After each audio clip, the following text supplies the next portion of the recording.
oh, it's me.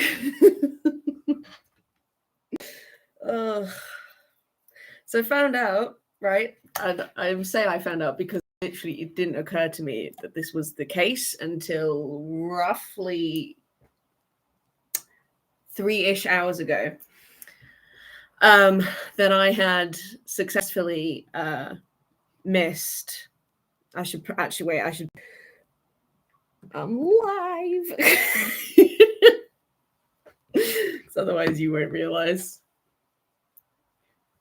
Bold of me to assume that you have notifications on and know exactly what I'm doing on YouTube at any given moment. Very foolish of me. But what was I saying? I can't remember. Yeah, so not the watch, brilliant, fantastic. That's what we like to hear.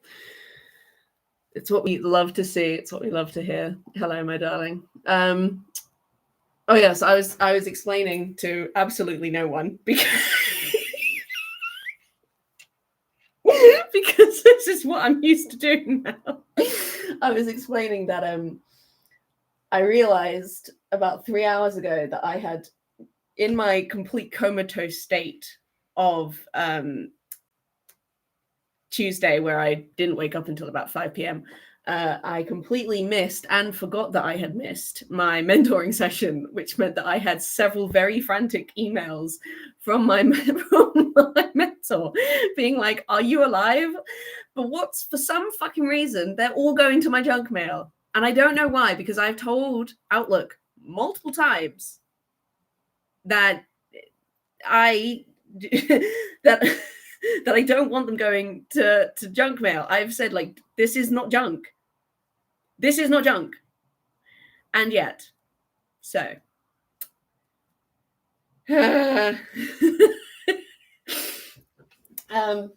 But yeah, I've been doing the notebook. It's probably going to be inverted again, but I'll show you regardless. So this is the front so far. I'm thinking I'm just going to doodle on this page, add things as and when. I don't know how I'm going to include the worms, but oh my God, I just thought of a way I could include the worms. I could try and make like, what are they called? Optical illusions. I could try and make an optical illusion that made it look like there were worms coming out of the page. How sick would that be? Yeah, wormholes in the page, but like make it so the worms so it looks like the worms are 3D, like from a distance. Yeah, illusion time. I feel like that also kind of fits. So that's that page. And then we got statement begins. Yeah, this was originally Jonathan's page. Hopefully it's not too laggy, because I moved this page to it's too annoying to explain. This was originally Jonathan's page, but then I decided that I needed some sort of like the statement sure does begin.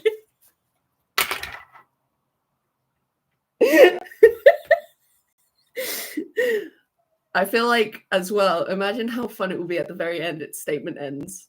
That like it's come full circle. That'd be really fun. Anyway, so then I moved Jonathan Sims to the next page. Here he is.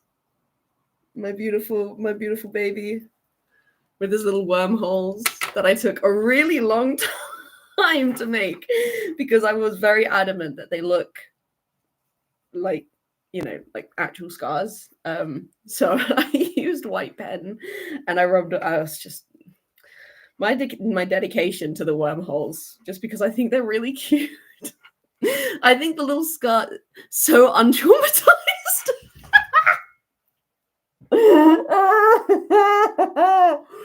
I keep seeing things where it's like it's not a spoiler, but it's like if you look close enough, there are details there that I'm not meant to be privy to yet. And I'm like, why does it, like, for example, and again, I don't know why, but I noticed that following, I think it was season 3, or maybe it was season 4, most of the fan art of John has him in a turtleneck. And I don't know why. Don't ask me why I noticed that, but I went, because do you know what it is? I'm so used to seeing him in his cute little like baggy sweaters like in fan art, because everyone likes to make him look really comfy because he deserves comfort. Okay, he deserves to be comfortable. And then for some reason, like season 4 fan art onwards, even if it's just like this is Jonathan, like there's no context to the fucking, what's the word I'm looking for? There's no context to the picture. It's literally just like, this is what I think he looks like in season 4 or in season 5. He's always wearing a turtleneck. And I don't know why I noticed this. I think it's I miss his collarbones. And I was like, why are you wearing a turtleneck? And I'm scared that maybe I'm overthinking things, but I happened to notice that. And I don't know if I want to know why.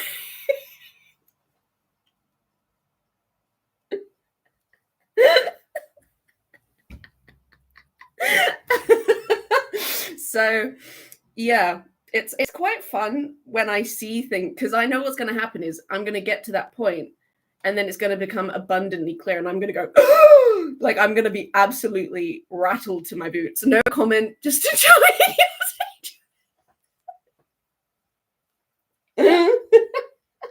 I am very careful though, I promise. Yeah.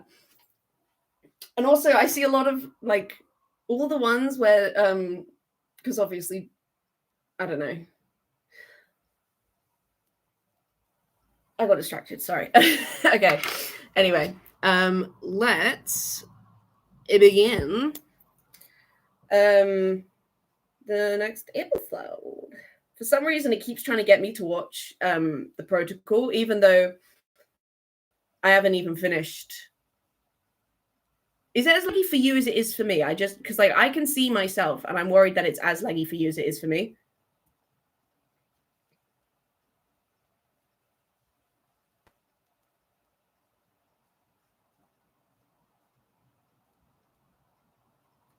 And it would be really annoying if it is, because it wasn't laggy when it was over there and all I did was move the fucking page. So it has no right to be super laggy. Doesn't seem laggy, but I might just be a few seconds behind.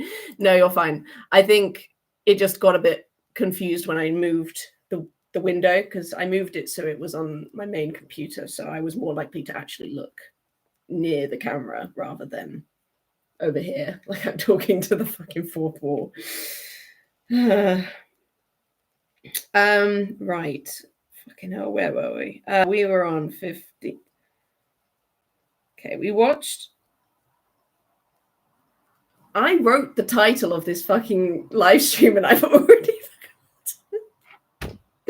I'm a mess today. Jesus Christ. Okay, I need to look at the title again. 54. Okay. Right. I'm scared. I don't even know why. Because it's not exactly a terrifying title.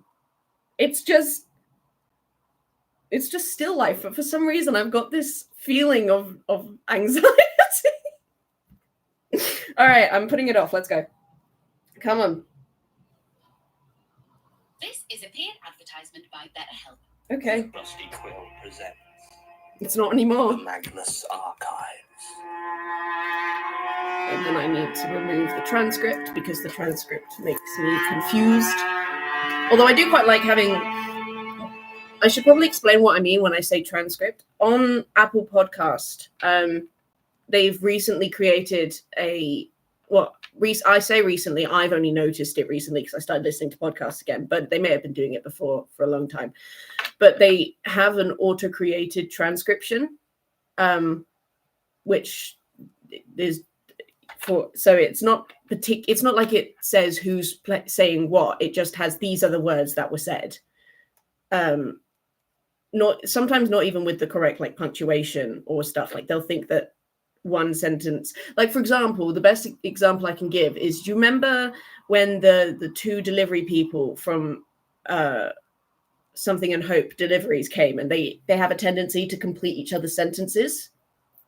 That sort of detail is not present in the transcript, just exactly what they said. So it thought that it was just one, it had it as one sentence, and it didn't say like driver 1, driver 2, like it doesn't do that. So I like it for when I accidentally don't hear what they say, or it just disappears into the muffle. But yeah, that's what I'm talking about. I'm not talking about like the official transcript that told me it was not Sasha, even though I already knew it was not Sasha. And I'm still fucking mad about that. And I will never not be mad. Yeah. Anyway, off we go. Episode 54. Still life. I love how dramatic he is. Still life. It's like, okay. Also, let me know if the volume's okay. It's quite useful having you here, you know, to actually know if the stream's working. It's quite useful. I can't lie. Also, I've got mine here. Statement of Alexander Scapelhorn regarding his evaluation of the trophy room taxidermists in Barnet. Original statement given June 23rd, 2013. Audio recording by Jonathan Sims, head archivist of the Magnus Institute, London. Damn right. Statement begins. Head archivist. I try not to judge on appearances. I have a certain sympathy with those who find themselves instinctively reviled by those about them. Not simply because I myself am what you might generously describe as odd-looking, but because my career has taken me down the path of working for the Inland Revenue. And you should see the way people recoil from you when they find out you work for the taxman. So I try to have a little bit more depth than that, and give everyone a chance. Oh, well, aren't you just a So it saint? was with what could be described as an aggressively open mind that I made my way to undertake an inspection of the trophy room, a taxidermist's shop near Woodside Park in Barnet. This episode already I have never been in any stinks way of attracted to the idea old of money. taxidermy, aside from a few interesting examples in the Natural History Museum, but I was quite certain it didn't deserve its ghoulish reputation. Of course, I was inspecting it to ensure it wasn't being used for money laundering purposes, so if it turned out it was involved in criminal activity, I would be quite justified in any bad opinion I might care to indulge, but I didn't want to be premature. You see, the trophy room had been a staple of Woodside Park for some 30 years, but like many niche interest shops, seemed to see little real business. Its taxes were all in order, but there were very few regular customers, and most of the money that kept it in the black came from occasional large transactions that seemed somewhat excessive for the items being purchased. All hallmarks of money laundering. You'd be surprised how many businesses that you pass every day on the street are being used in a similar manner. Did it happen Those to me, shops that never Mikhail seem to be Salisa? open, or who cater to such a specific market, you wonder how they can break even. Well, often they can't without some illicit assistance. Now, I'm not the police. I have no power to arrest anyone, revoke any licenses, or even issue a fine without a good deal of hassle. That all comes later and from other people. My job is just to discuss their compliances and policies to prevent money laundering and examine their transactions to confirm that they're not too suspect.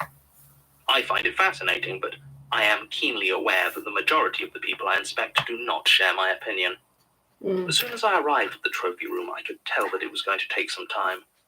The shop had that layer of grime that only accumulates after a business has been in place for decades without change. The painted golden letters were now a dirty brown, and the edges of the olive green awning were streaked with muck.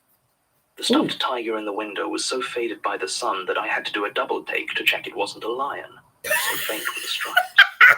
Its eyes were glassy, and one of its teeth seemed to have Don't know why that broken was off. really funny to Even me. so, there was something about the curve of it. FYI, based his posh voice on John's, but Canon John. Are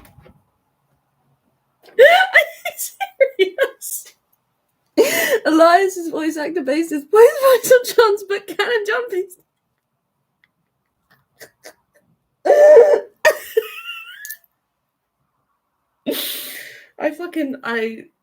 I love that, because the sentence both makes perfect sense, but also makes no sense, and is very confusing, but makes absolute perfect sense. And I can hear it, but at the same time, I'm like, huh, but goddamn. Of course, oh, bloody hell, I'm all hot now. I'm hot and bothered. Circle of... Yeah. Well, I mean, that's basically old money, isn't it? It's just Goes round and round in generations. Handing that shit down to the next of kin. Beautiful. And with it has to come a posh accent. And in fact, actually yesterday I saw something. I saw someone had animated like a bloopers to do with swearing, and it was really funny. I haven't added it to the playlist yet. I don't actually know the context of it, but it was really funny because it was Tim swore at Elias, and then it panned over to John going, "No, he did not." Elias was like, "We're not over here effing and cheffing." And then fucking Martin pipes in with the, "You'll say blimey and you'll be happy for it." Yes, they did a whole stream of the actors reading lines and in the voices. I definitely want to watch that. I think I saw something as well of, it's from, oh, I see, fair enough. I think I saw something where they were playing Among Us, and it was like, does anyone have anything to add other than that they saw the body? And then Jane's actor, I think, obviously it might just be like people doing their voices, piped in going, "I saw the body," and everyone just burst out laughing. Because it was like, yes, we've established that the body was seen. Does anyone know anything else? Jonathan Sunlight was on the verge of like collapse. If I can find that, it's probably somewhere on their account. I feel like following the completion of this, for the sake of my own emotions, I will need to be watching all of these like bloopers and shit to make myself not cry any more than I probably already will. This is based on the single quote that I have heard far too many times of Jonathan saying there is no happy endings. And I don't want to know what motivated him to say that. I don't want to know. I don't know the context of. Yes, so if you need anything, check for spoilers. Okay, I will let you know. But I got pretty good at it the other day. I saw someone had created an animation. Obviously, I see animation. I go, because I'm like, an obsessive child. And it had obviously Sasha's. It was like Jonathan, why do you hurt me in this way? It was like, I may not trust my assistants, but I won't let harm come to them. And then I think it was going to be, obviously I stopped watching after the Sasha. Fortunately, Sasha was the first one. And that's when I realized, oh, it's going to be like, unfortunately at that point, we'd already seen the whole Sasha become not Sasha thing. So luckily no spoils there, but I knew it was going to be, and I swiped off of that shit so fast. It was like a ninja. So, and I haven't, that was my pill alarm that I will not be endorsing. Mouth. All right, we should probably, yeah. I got so lost looking at it that I quite jumped when the bell above the door sounded its jarring clang. I looked up to see a surprisingly young man standing there. I had expected some crusty old gamekeeper type, judging by the look of the place, but instead this fresh-faced 20-something held out his hand for me to shake. I did so. The hand was firm and very dry. I asked him if he was the owner, and he said he was. What?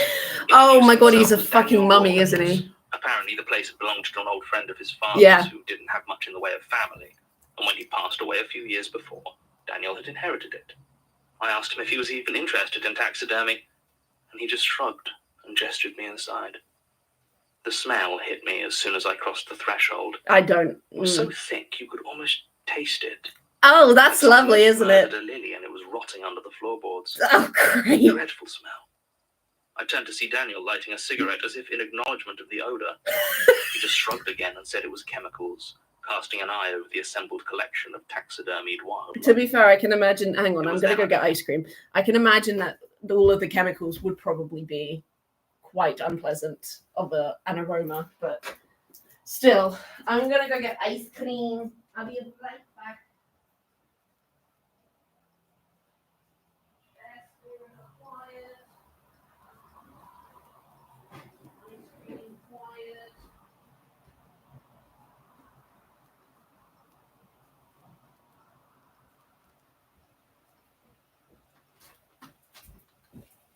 Everything required has been acquired. Ugh. One day there's what? Do you know what's weird? For some reason, it isn't showing. It's like I see on the thing that you've written, not the watcher, and I obviously know you're watching because we've been talking. But for some reason, it doesn't note you as a watcher, which is almost more uncomfortable. It's decided that no, you're not actually watching, which I think is quite amusing. Anyway, so stinky room, and proceed. Where hundreds of glassy, dead eyes staring at me from all directions. Probably. A huge moose in front of me, a shelf full of squirrels along the wall, unmoving ravens attached to an old electric chandelier, and dozens of fish, mounted on plaques or sealed in fake tanks. Fur, feathers, scales. Every manner and type of dead skin surrounded me, each frozen in uncanny stillness. I was thinking So they were trapped in a world where time had simply stopped. I kind of want to shelf of Everything except squirrels. their eyes, of course. Their eyes had never been alive. And they all seemed to stare in my direction, so that to look too close at any of them was to gaze into that Yeah, unseen I do find things like that a little bit I took a unnerving. moment to compose myself and tried to remember that I had made a decision to not judge the dog or its owner based on the fact that many consider taxidermy unsettling. I think taxidermy is quite see sweet. myself becoming one of these people, If and done I fought properly. very hard against the feeling of wrongness that seemed to be trying to worm itself into my mind. I forced myself to pay Daniel some vague compliment about the variety of his pieces as he lit another cigarette. I considered mentioning the smoking ban, but that wasn't really why I was there. So I just started talking about money laundering instead. He nodded and said he'd had the letter announcing the inspection and had got all the accounts and transactions for the past few years ready for me. No, He explained that useful. as he'd only taken over the business very recently, he wasn't aware of much in the way of anti-money laundering policies or procedures. This was music to my ears, as there's very little I enjoy more than taking an engaged new business owner through the basics. And in a few minutes, I'd forgotten all the glassy eyes that seemed to follow me around the room. At least mostly. Daniel seemed remarkably interested that man when ain't- I that man outlined ain't basic alive. checks and due diligence, but it wasn't the first time. People, especially new business owners, He tended to what? sit up. Daniel seemed remarkably interested when I outlined basic checks and due diligence, but it wasn't the first time. People, especially new business owners, tended to sit up and take notice when HMRC turns up for a visit. I mean, I try not to exploit my position, but people take a visit from the taxman very seriously, and it can produce some wonderfully attentive audiences. Daniel didn't seem panicked or worried, though, simply intrigued. He asked all the right questions and was always ready with a good example for any of the more abstract aspects of the discussion. All in all, Love that. he was a real pleasure to discuss money laundering with. I'd even stopped noticing the smell after a while, though I'd become aware of it again whenever he started another cigarette, something that usually happened almost immediately after he finished his last one. I can't even imagine what his lungs must look like. The only thing that was a Don't have them. good was that he seemed Probably. determined to avoid eye contact, looking at the floor or the taxidermied animals. Listen, Directly don't at me. judge, okay? It was a little bit disconcerting, but I have a cousin with autism, so it wasn't an entirely new situation to me. We love a bit of Eventually, the discussion representation. ended, and Daniel talked through some of the potential policies he was going to put in place. They actually seemed a bit excessive, given that he was the only person currently employed at the trophy room, but I certainly wasn't going to tell him to be less careful. I then asked if I could have a look at his books, and he nodded again and took me through to the back room. The office behind the main shop was small and very clean. Most of the That's space good. was taken up by a large oak desk, and I could see another door leading through to what seemed to be a workshop, judging by the tables and bags of sawdust. Daniel handed me his account books, bank records, and receipts and left me to it. None of it had been digitized, and I could tell it was going to take me a long time to get through it all. The service John can relate to that. wasn't quite as dreadful as it might have been. There was taxidermy in this room as well, though different to the ones out front. Hung along Incomplete. the back walls were pelts and treated animal skins. Mm. They looked very old. Some I recognized as Native American or African in origin, and one seemed so old I was worried to even breathe near it in case it collapsed into dust. On top of the desk, pressed up against the wall, was a mounted hare in a small waistcoat. It reminded me of the white rabbit from Alice in Wonderland, although its Quite fur sweet. was faded and now stained a faint yellow. Oh. I found its face bit more unsettling than the others, though I couldn't tell you why, and I tried not to look too closely at it as I went through the shop's records. Mm-hmm. It didn't look like there was any money laundering going on, which was a relief. The prices that people were occasionally paying for the stuffed creatures were very high, but I'm by no means an expert on the industry, and there I have didn't a seem to be feeling it anything would else be. suspicious in the books. There's quite a lot of I work did that wonder goes the sort into of it. people he was selling to, though. And chemicals. From the back room, I watched 4 customers enter over the course of the day. Ooh. In each case, I Actors. watched as they got more and more unnerved before finally fleeing back out the door, trying to rationalize their fear. I sympathized. Hmm. It was almost closing time when Daniel came back to check on me. I gave him the good news. He didn't seem particularly relieved, but told me he was glad to hear it. Then he laughed and asked if I knew how honored I was. I didn't understand. He told me that I was sat here among some of the oldest skin in the world. I don't like... That was how he phrased it. It put me a bit on edge, and I cast a nervous glance towards the workshop before reminding myself that I was keeping an open mind about his strange profession. Daniel started to go through the pieces on display. Buffalo skin from North America, jaguar from the South, a wolf pelt from the early Middle Ages. Very cool. The hair, he said, had been part of the Great Exhibition of 1851 and had helped drive Victorian England mad for the craft. I didn't like the emphasis he put on mad when he said that. Finally, he pointed to the oldest of the pelts. The one that you Told thought me would it was dust. gorilla skin from Carthage, Ooh, brought by Hanno in the 5th century BC. okay. It might just be the oldest piece of taxidermy in the world. Hmm. To be honest, I didn't believe him. Even if a gorilla's hide could be preserved for more than 2 millennia, it seems an unlikely thing to be found in the back of a shop in Barnet. It was clearly very old, though, and I didn't challenge him on it. I Yeah. was just about to make my excuses and go when the bell rang out at the front of the shop and a pair of obnoxious Cockney voices started to call out for Daniel. Oh, no. His face went blank at this, and he asked me to excuse him 1 second, abruptly leaving me in the back room alone. I heard the men say something about unloading a van, and then the bell rang again, taking Daniel with it. I was alone. Oh, beacon and hope I was just deliveries. packing up and making some final notes for my report when I heard something. Uh-huh. It was muffled, but definitely seemed to be words. You've already... It sounded like it was coming from beneath the floor. I looked and saw a ring pull connected to a small door I hadn't noticed, which I assumed led to a basement. The sound came again.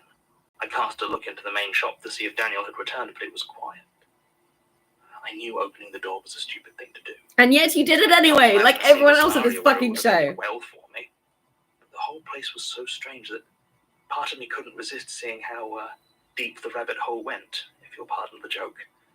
I So won't opened pardon the it. door. You deserve anything that happens to you now. It Sorry. did indeed have a flight of stairs I'll make disappearing rules. down into what seems to be a basement. If there was a light switch, I couldn't see it. It was impossible to see anything beyond the first dozen steps or so. Exactly! The light that filtered through from Fucking exactly! Joshua knew exactly what he went. He went, all right, it says don't open. Bet.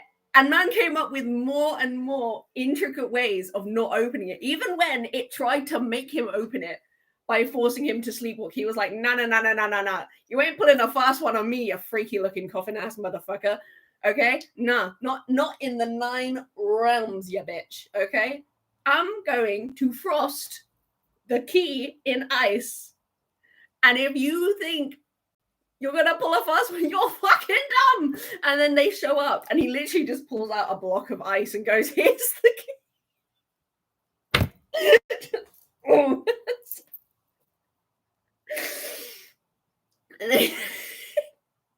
Man really said that's none of my business. It said don't open, so I'm a man of the law. dim bulb behind me Oh, did God. illuminate one thing, though. A face. I couldn't make out any details, A but it was face. pale and swayed ever so slightly from side to side. The body below it was shadowed and hidden, but it seemed to stare up at me as it moved. Is it the fucking anglerfish again? The cadence identical to what I had heard through the wooden door. We've got one down here. Come on, I'll show you. It was so flat, almost mechanical. It felt about as much like genuine speech as the wind flowing through a cracked rock sounds like a flute being played. Oh, lovely. Which is to say, they may sound almost identical, but only one of them is made by a living human. I started to say something to call out, but my voice Sir? died in my throat slightly as the face retreated back into the basement. We've got one down here. Come on, I'll show you. Oh, that is definitely the fucking Very anglerfish. briskly into the main shop. I was now fully terrified and could feel the cold sweat dripping off my forehead. In the doorway stood Daniel. He asked if I was all right with a smile that made my stomach drop, and at last, he looked me in the eyes. I recognized the glassy stare, the same eyes that gazed at me from 100 sawdust-filled sockets around the room. I knew he was fucking dead. When they all began to move, I nearly broke down. If I have no doubt that I would be dead. Or maybe far worse. Instead, I had a sudden rush of adrenaline and charged into Daniel, knocking him sprawling to the floor in surprise. These hands are ready to eat for everyone. The two Cockney friends were too slow to grab me before I was off down the road. I may not look it, but I can move at a fair pace when I need to. And I did so for almost an hour before I finally felt safe enough to stop. Oh my I was god. very lucky, you know. I had the foresight to gather all my notes before I opened the basement door. It meant I didn't have to return. I could simply write them up a glowing report and never think about it again. They've forgiven you my statement, of course. That's exactly what I did. After all, whatever all that other stuff was, they weren't laundering money. Statement ends. It was with some trepidation that I made the discovery that the trophy room is still in business. Oh, great. And still under the proprietorship of Daniel Rawlings. It's the sort of lead we never get in these cases. Still active and available for investigation. However, given the events detailed here, I had some very serious reservations about sending anyone to investigate. Oh, fucking I may hope not so. entirely trust my assistants, but I won't lose them. Oh my god, that's where the fucking quote from! See, because it had... I nearly choked, sorry. I got very excited when I recognized the sound. Character growth doesn't say... I was literally about to say that. I was like, see, season 1, Jonathan wouldn't have even hesitated. He would have gone, Martin! Get your useless ass in here. You're going to the taxidermy place. Martin would be like, okay. Would you like a cup of tea, John? Yeah. Poor fucking I love Martin so much. I want to give him a hug, okay? I like as well. He was like, I'm not the smallest guy. And I'm like, good. More huggable quantity. Get over here, you fucking teddy bear. And he's now a teddy bear in my head, essentially. He is a teddy bear with curly hair. Or like wavy hair, I suppose. Like loose curls. I saw some stuff where he had like dark hair and I was like, no, definitely not. My Martin cannot have dark hair. I can't see it. I think he's ginger, personally. But I could also settle for a mousy brown. Sorry, I keep getting distracted by shit. What the fuck was I saying? I was going to say, oh yeah, that's the, because in the animation, it's got like the do like music over it. And so I thought that he said the line in a much more serious scenario. I can see, yeah, exactly. Like imagine, I'm thinking of like a sort of, ironically, a face kind of like mine. I was about to say a round face with very round glasses and kind of like, like not super orange, not like hyper ginger, you know what I mean? I'm talking like, almost like a ruddy brown, but not that dark, like a lighter color, and it like wavy, you know, and it comes to about like here, so you can still see his little ears. That's how I see him, and I imagine he's got a lot of freckles, like little freckles all over his little face. Oh, I want to squeeze his little cheeks. Anyway, I'm getting distracted again because I'm apparently in love with Martin. Yeah, in the animation that I was literally describing to you earlier. That what a fucking coincidence. This is the most coincident thing that has happened. Damn. That's the line. It's like, I may not fully trust my assistants, but I won't lose them. I thought it happened in a much more serious situation. Apparently not. Apparently it's just deciding whether or not he's going to send any of them to the taxidermy. Jesus. Anyway. I warned her it might be dangerous, but she did seem very keen. Who? Hang on. Is still in business. However, given the events detailed here, I had some very serious reservations about sending anyone to investigate. I may not entirely trust my assistants, but I won't lose them. Eventually, Sasha volunteered. I warned her it might be dangerous, but she did seem very keen. It turned out to be rather a letdown in the end. Sinister as the taxidermy was, there was apparently no figure in the basement, which Rawlings was happy to let her investigate, nor any obvious weirdness to any other aspect of the shop. Rawlings denies any memory of specifically Cockney delivery men, but I'm sure I don't need to spell out my suspicions there. There's nothing we can prove. And if he doesn't want to talk, there's precious little we can do to change his mind. He also denies being the same Daniel Rawlings who disappeared from Edinburgh in 2006. He allowed Sasha to take a photograph of him, and I've been comparing the pictures available for the Daniel Rawlings who disappeared. It's the strangest thing. They're different heights, different builds, different shapes to the face, but their hair is identical. Their eyes, on the other hand, are not, and I find it hard to credit that they could be the same person. Another dead end. End recording. Bro. I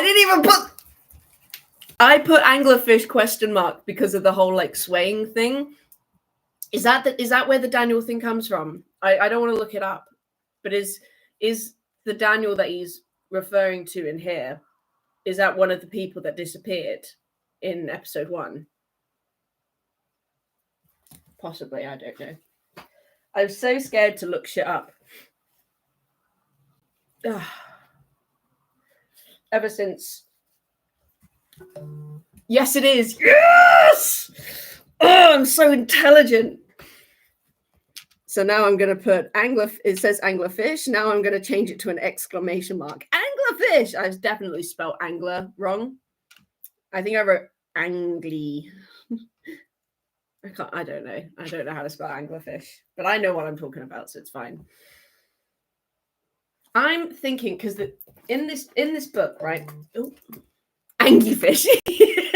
yeah, definitely. In this, right, you've got like different. Can you see the binding? The binding has like separate sections. So, for example, like here, it's now like a whole separate section.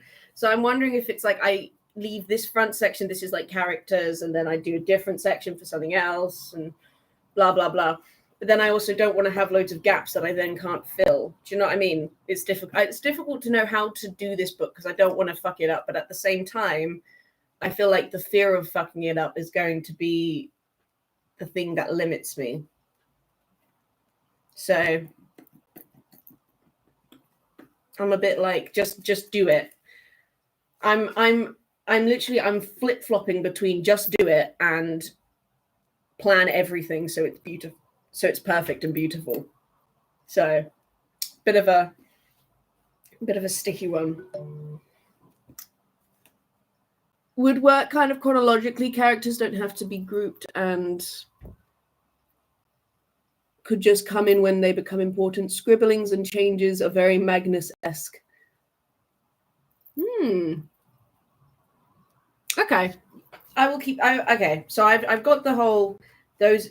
I think as well that works because I put the John, Tim, Elias stuff. They're there from the very beginning. In fact, they're all mentioned in the first episode. So that still works. And then what should I then do next? Do we think? Like I've written. They're going to have their little character pages. What should I talk about following that?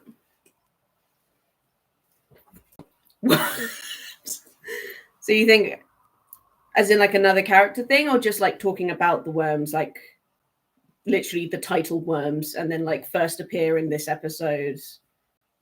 Oh, that actually works, actually. So it'd be like this, and it's like first appear.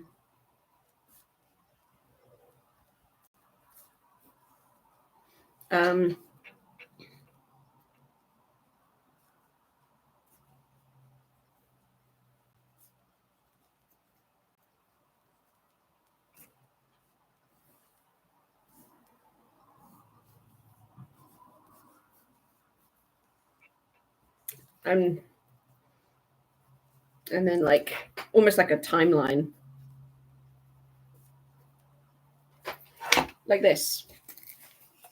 Again, this is like super rough and you probably can't really see it, but it says worms at the top and then Jane Prentice kind of separately, because Jane Prentice would be added later because she's not the first. I don't think she's the first instance of hearing of the worms.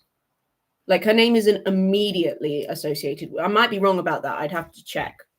But I thought it was like, oh, there are worms falling out of the ceiling. And then later on it was like, oh, Jane Prentice. Or timelines would definitely be interesting to put together. Yeah, like especially for she's mentioned in the first one, but yeah, exactly. That's what. So I'm like, it would be interesting to kind of have her as like a, is this the person? And then it's like, no, yeah, it is. And then I was thinking I could put a little picture here of her and then basically just like discuss all of it. I don't know. I do think the reoccurring names thing as they show up would be interesting. So like we got the worms. Jane Prentice is a reoccurring name there. And then the next reoccurring name is the Beacon and Hope, isn't it?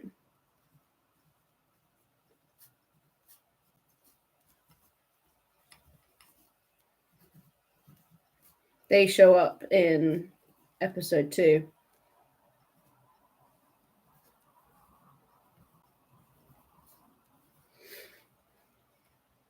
And then what will also be interesting, Beacon and Hope. What would also be interesting is because obviously I've got the different colors for the different seasons, is to like the timeline would be consistent with the colors. You know what I mean? So like we're in season 2 now, and this most recent one would be in a different color to the previous stuff, which would then be like, timey-wimey.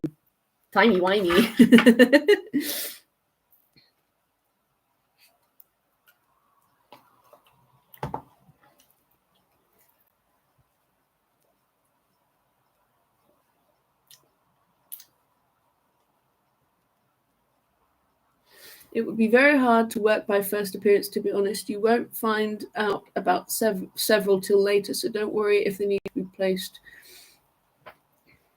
Yeah, maybe I stop overthinking this and just maybe, how did I do it in my little one? I had the Magnus Institute, and then I had repeating names, and then I had your hints, and then my favorite episodes and links. And things to keep note of.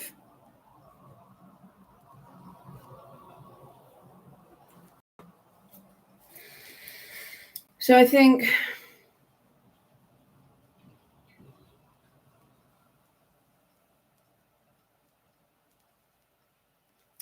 do the worms and then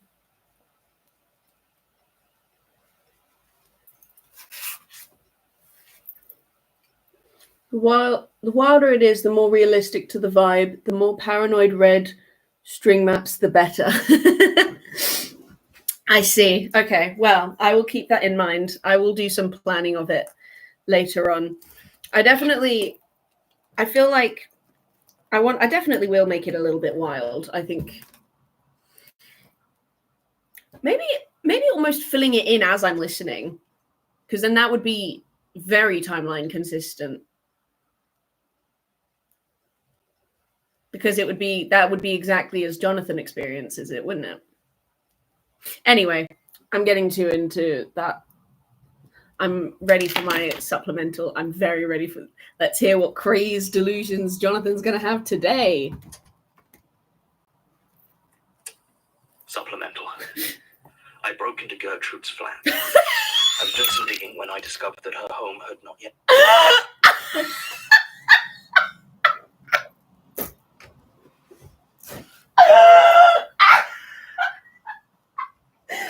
You fucking what? I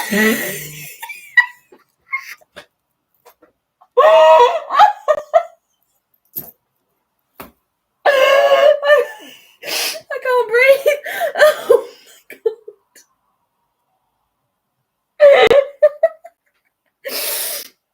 Oh, fuck.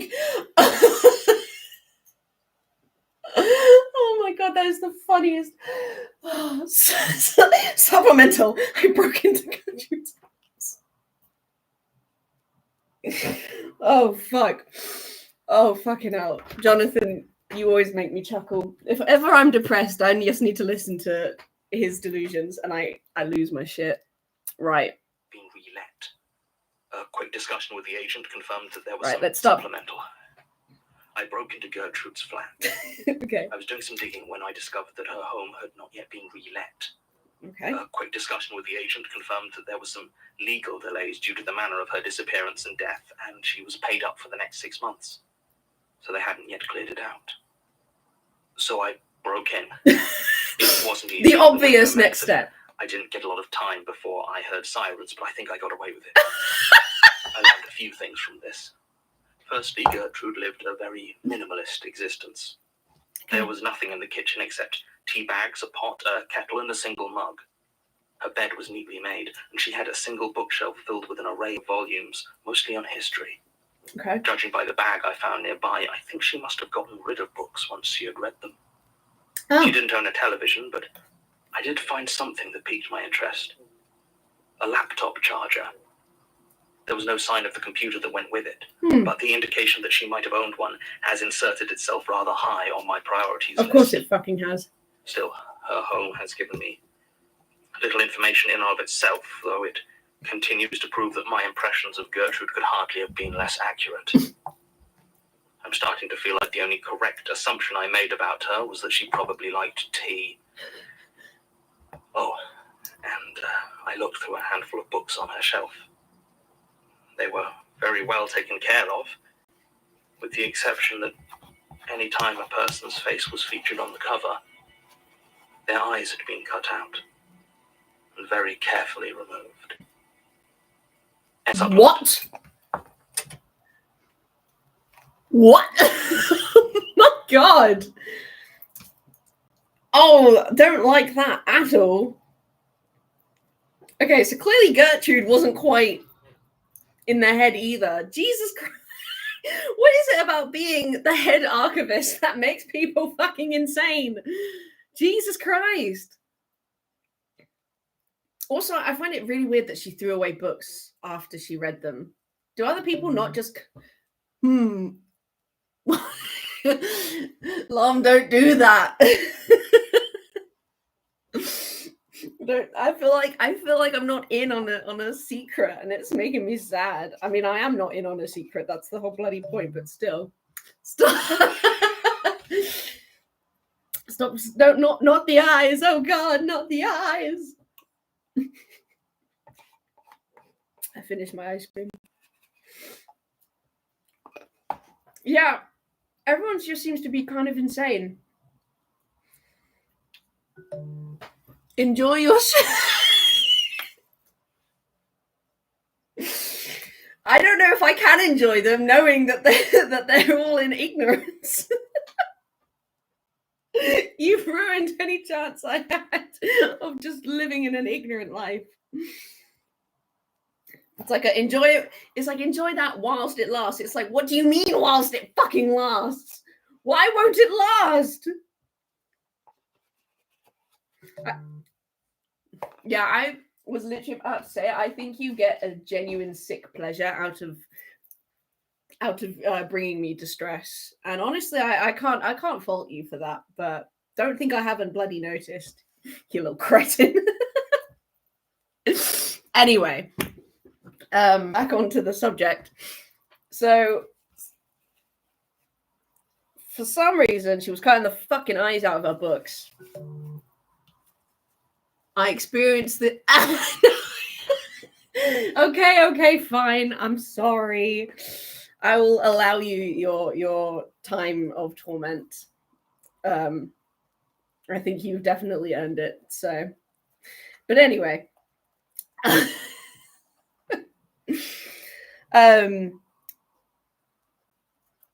Okay, the eye motif. I feel like I have a little bit of an understanding of it. But I also, because like I said, I really like eyes. I think eyes are cool. to draw and stuff like that. And so a lot of times when I've been looking up eye drawings, a lot of Magnus Archives shit shows up. So obviously from that point of view, I understand why, but I also don't get the connection yet. Like, I understand that the link is there, but I don't understand the extent of the link. Oh, Jesus. I absolutely love the supplementals. It's so amusing to me because it's like, what? It's just like, why? He's like, supplemental. I broke into Gertrude's house. I'm like, you did fucking what? Like, I like the way I like to imagine it, because, you know, what's the point of living alone if you don't role play everything that interests you in life? It's like he's phoned me and he's gone, hey Rose, I broke into Gertrude's house. I'm like, what the fuck? You fucking what? You what? And he's like, I think I got away with it. I heard sirens, but I think I got. I'm like, what the fuck is wrong with you? I'm like, go to bed. Because this is the sort of thing that makes me laugh. I don't know. Anyway, that's enough about me. Moving on to pest control. Oh yeah, I'm still wearing the ring. It's pretty. It's okay. Basira would get him out of it. Yeah, exactly. Basira. Oh, thank you. Basira is a name that I have started to hear more, but I didn't make the original connection when I first heard her name, I think. So I'll probably need to like listen back at some point to some old episodes, just like to fill in the gaps. But you may have noticed the she's important enough to make notes, but nothing significant yet. Yeah, okay, that's good to know. So you know how on this page I've got the. I'm actually quite impressed that you didn't bring it up. I was very much expecting you to, but I suppose we could have both just lived in denial for a while. But what my thought was, and I'm only telling you this because I have no self-control. My plan was to keep this a secret and to be like this really cool thing that's like, watch this. But I really just want to tell you because I think it's really fucking cool. My thought was, and if you don't want to know this, speak now or forever hold your peace, because otherwise I will tell you what my intentions are for it.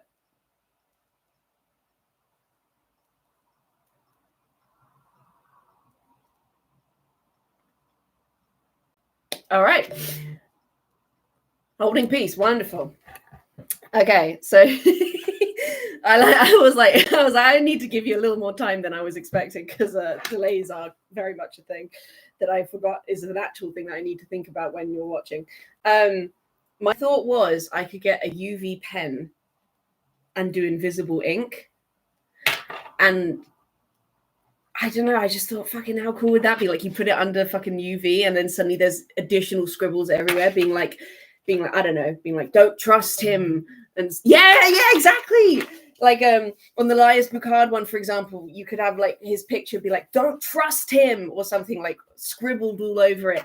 Or like with the Sasha one, over her picture, like her face is scribbled out to be like, that's not Sasha, you know, like crazy, essentially, like really crazy. I just thought, how cool would that be? I'm so glad you're as excited about this as I was, because I thought, like, imagine like you're going through, it's like, oh, okay, cool, you know, it's a little bit like an infograph of like the show, you know, but then you like put it under UV light and suddenly it's like you're seeing it almost inside John's fucking brain. If this pans out the way I'm seeing it in my head, it's going to be the coolest fucking book ever. The chances of it panning out exactly like that are small. Yeah, exactly. It's like, because that is, the idea is so I just love it. I love that idea so much. I need to buy a UV pen first before I can do that, obviously, but I do think that would be a really fun little addition, because I'm kind of thinking, I don't know if you've watched Gravity Falls. It's like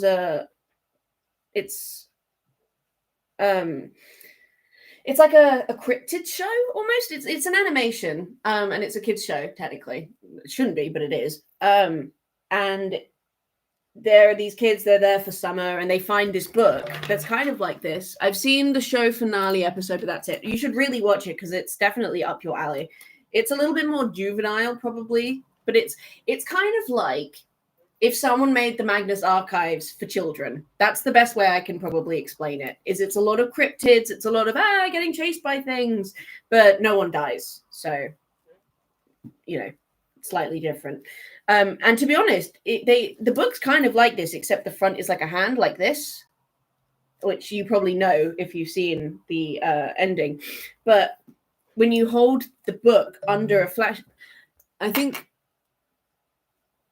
that's fair. But I mean, I personally have never had, but I also quite like animation. But regardless, the whole thing is, it's like the book's almost like these are cryptids, this is how you deal with them thing. But when you hold it under blue light, it's got like additional information that the writer doesn't want, like bad, like that he doesn't want Bill to be able to see, or like bad people to be able to read.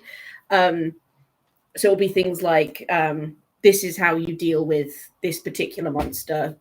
Do not trust them, or don't do this, or these guys are your friends, or whatever, right? Or go to this place at this time, or XYZ. But yeah, I just want this to be really cool and really, I want it to almost look like no real thought went into it, I guess, or like thought went into it, but things got so out of hand that it could no longer reflect like a well thought out like book. Almost like if John tried to make a manual on the fears, because I do remember that there are avatar fears, I just don't remember what they are all entirely. And it was like he was trying to basically explain what the fears are, but then as he learned more and more, it became very obvious that trying to create this binary is not going to work, because that's just not how the fears work. There is no 1 + 1 = 2. It does not exist in the world of the fears. Like that's not, you can't explain them with that kind of rudimentary understanding. And so that was my thought process. That was my thoughts. I cannot explain to you how on the right track I am. Oh, that's so good to hear. I really hope honestly, whether or not you like this book is very much a deciding factor of if I will like the book that I create. Because if you don't like it, then I feel like I failed, which is really silly. But it's like, I don't know. It's always like, even though I'm making it, we're kind of making it together, because I'm very much asking for your input on it. Which is why sort of, if there are pages in particular that you think I should add, you should definitely tell me, and then I will add them, because I very much feel like it's our book. But yeah.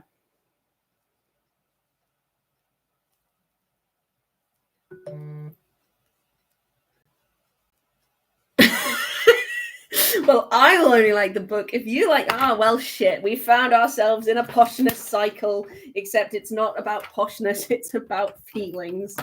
Oh dear. Whatever will we do? Well, I'll just keep making the book, and I'll keep sending you photos, and you can keep telling me if it's good, and then we'll go from there.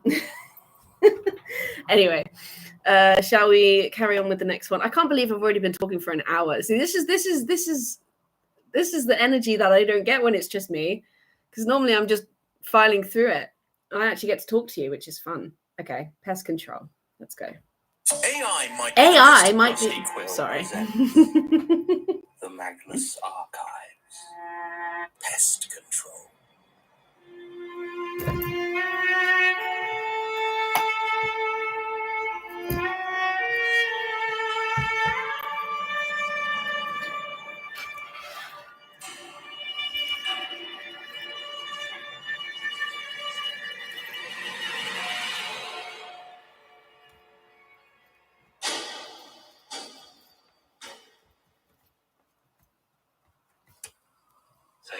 please. Excuse me? What you just said, can you say it again so I have it on tape? Oh, okay. Jane Prentice is dead. You're sure? Completely. Yeah, I watched the incineration. And there were no complications? Like what? Surviving worms that escaped. Movement from the body during incineration. Noises from it, like screams or chanting. Weird feelings, like 1,000 tiny crawling things are moving across your skin. Wow, no, nothing like that. Just the smell, but I mean, I'll get to that. It went well. Nothing left but the ashes I gave to your friend. Which I shouldn't have, by the way, so keep it to yourself. Of course. And Oh, Martin actually got him the fuck off! That is so sweet! I didn't know if it would be or not, but honestly, either way, it was really wholesome to me, this idea that Martin was like, how do I make him feel better? He needs proof that she's dead. I will give him ashes. I don't have the ashes. Does anyone have a fireplace? Because oh, Martin, I love you so much. I want to hold him gently. Also, I like how desperate John sounded he was like, say it again. Say it again.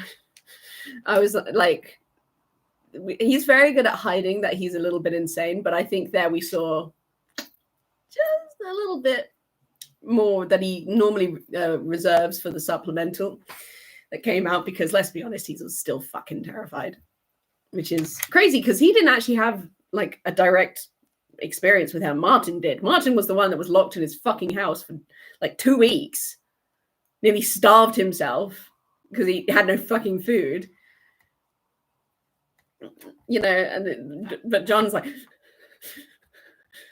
I would have thought that Martin would have been the one who was acting like this about Jane, but I mean, I can't remember, so I may are you talking about when the worms like fell on them or before then? Because I'm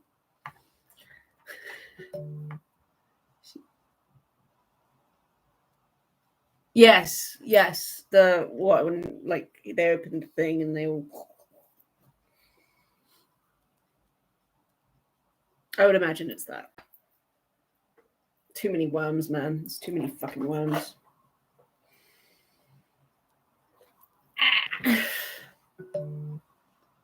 When yeah. As well. Oh god, what the fuck have I missed?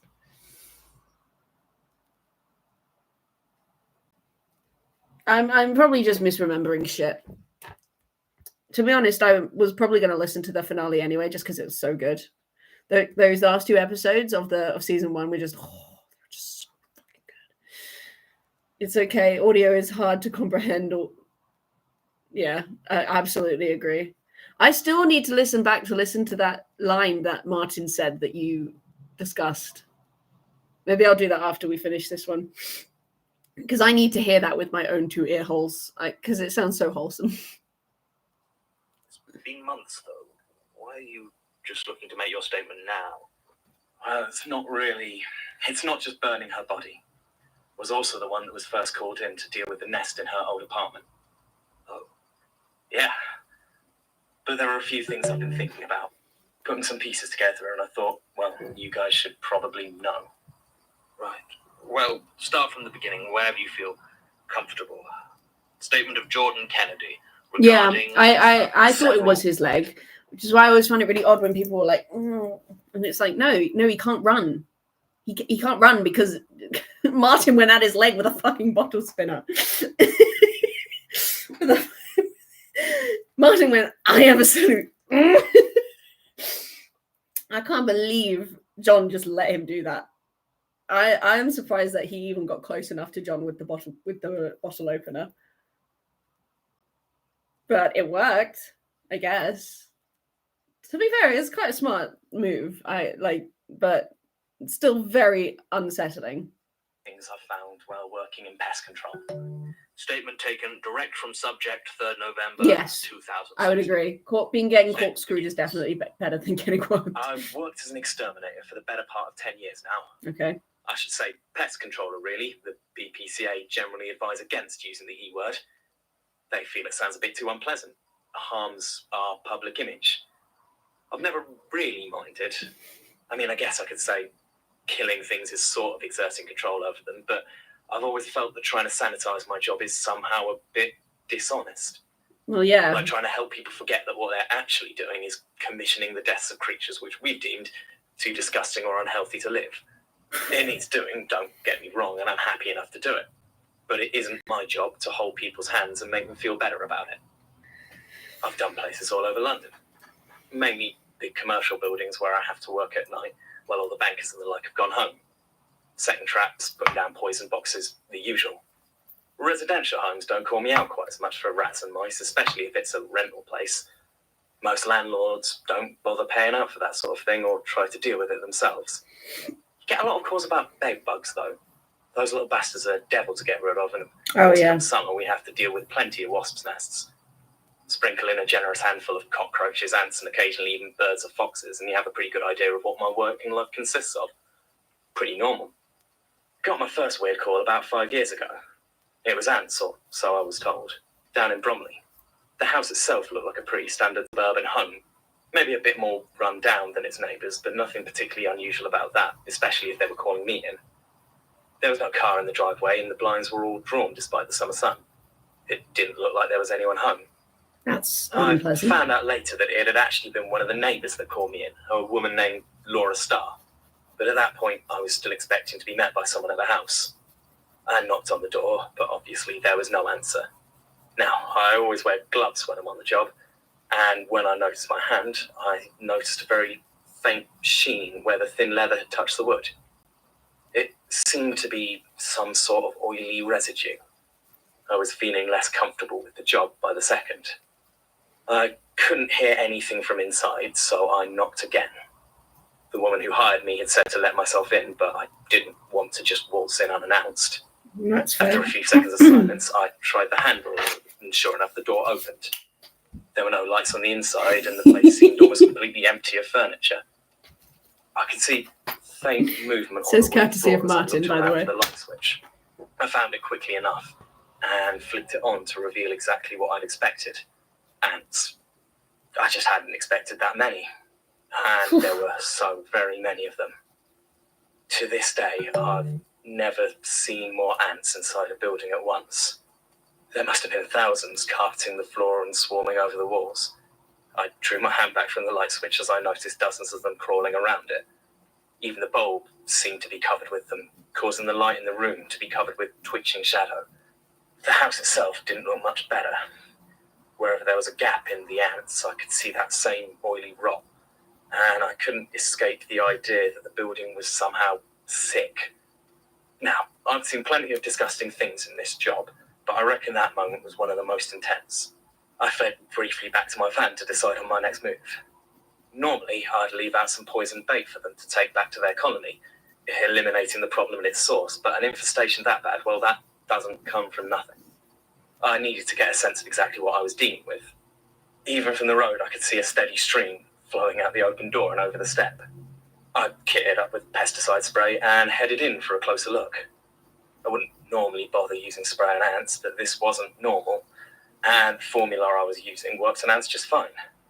That said, I didn't actually see any of them die. I wouldn't have expected to immediately anyway, and what was important is that wherever I sprayed, they fled, clearing a path of discoloured floor for me to walk. It was slow going, but I got through most of the ground floor like that, and didn't see anything except more ants. No people, no furniture, nothing. At least until I reached the kitchen and saw the fridge. Oh. There was nothing else in that kitchen. Even the sink had been removed, leaving just the water pipe sticking out of the wall like rusty, diseased bones. Oh, lovely. But up against the far wall stood an old fridge. Its once white skin was now a jaundiced yellow, and I couldn't quite shake Super the rough feeling that it was sketch. pulsing ever so gently. Thinking like A thick black mass of ants swarmed from the crack in its door, and I had no doubt that whatever was at the heart of this incredibly unpleasant situation, it was going to be in that fridge. Oh, wonderful. So I decided it was probably a good idea to step outside for a cigarette before I opened it. It'd probably make The it air more outside punched. seemed much fresher as I left the house. I walked a few yards away from the door so that I wasn't too close, and then I lit up. It was as I took the first drag that I saw a car pull up to the driveway. It was a small red compact, and the license plate seemed to indicate that it had only been bought the year before. But even so, I could see the rust starting to bubble the paint near the edges of the panelling. I watched as the door opened and a man stepped out. With He was it. tall, maybe 6.5 feet, but it was hard to be sure of his shape inside the huge brown suit he was wearing. He took one look at me, then the sign on the side of my van that read Kennedy Pest Control. Brown suit. Grifter's bone? That's where I remember the brown suit from. Unless I'm not supposed to be making a connection there. But that's the connection I made. Is Grifter's bone was described as what's it called?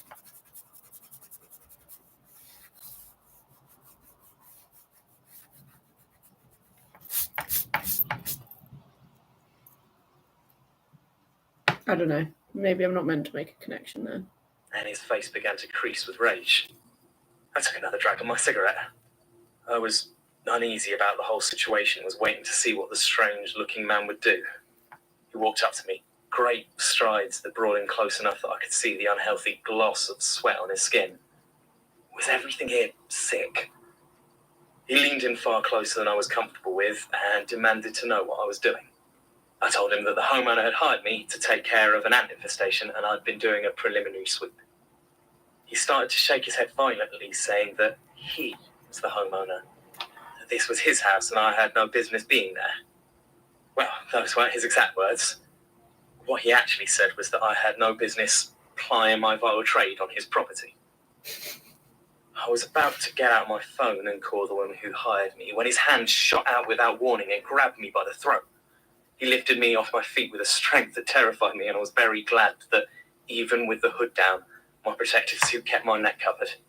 I could feel his hand through the thick plastic. It was hot, like he was running some incredibly high fever, and I started to panic.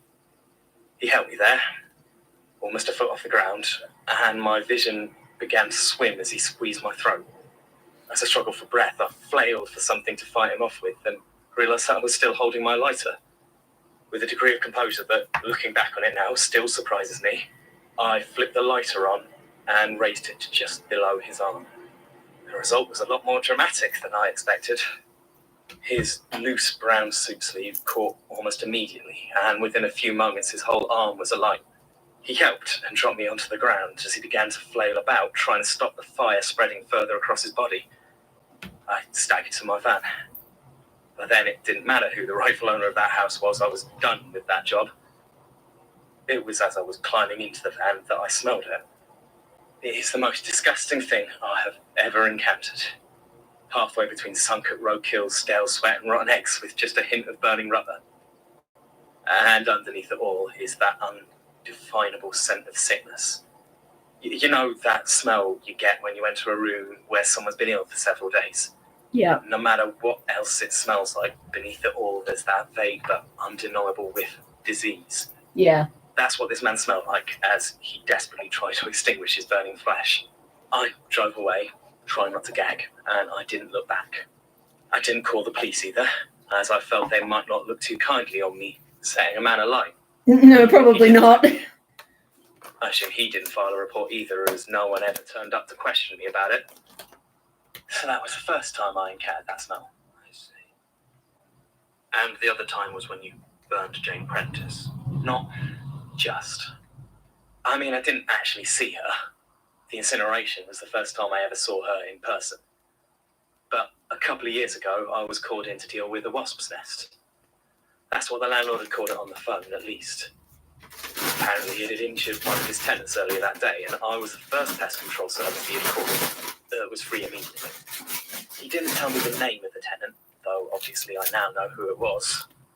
He didn't give me any real details on the phone, but He seemed happy to pay the emergency call-out charge, so I bundled up my wasp gear and headed out to Prospero Road. It was a bit strange to get a call about wasps at that time of year.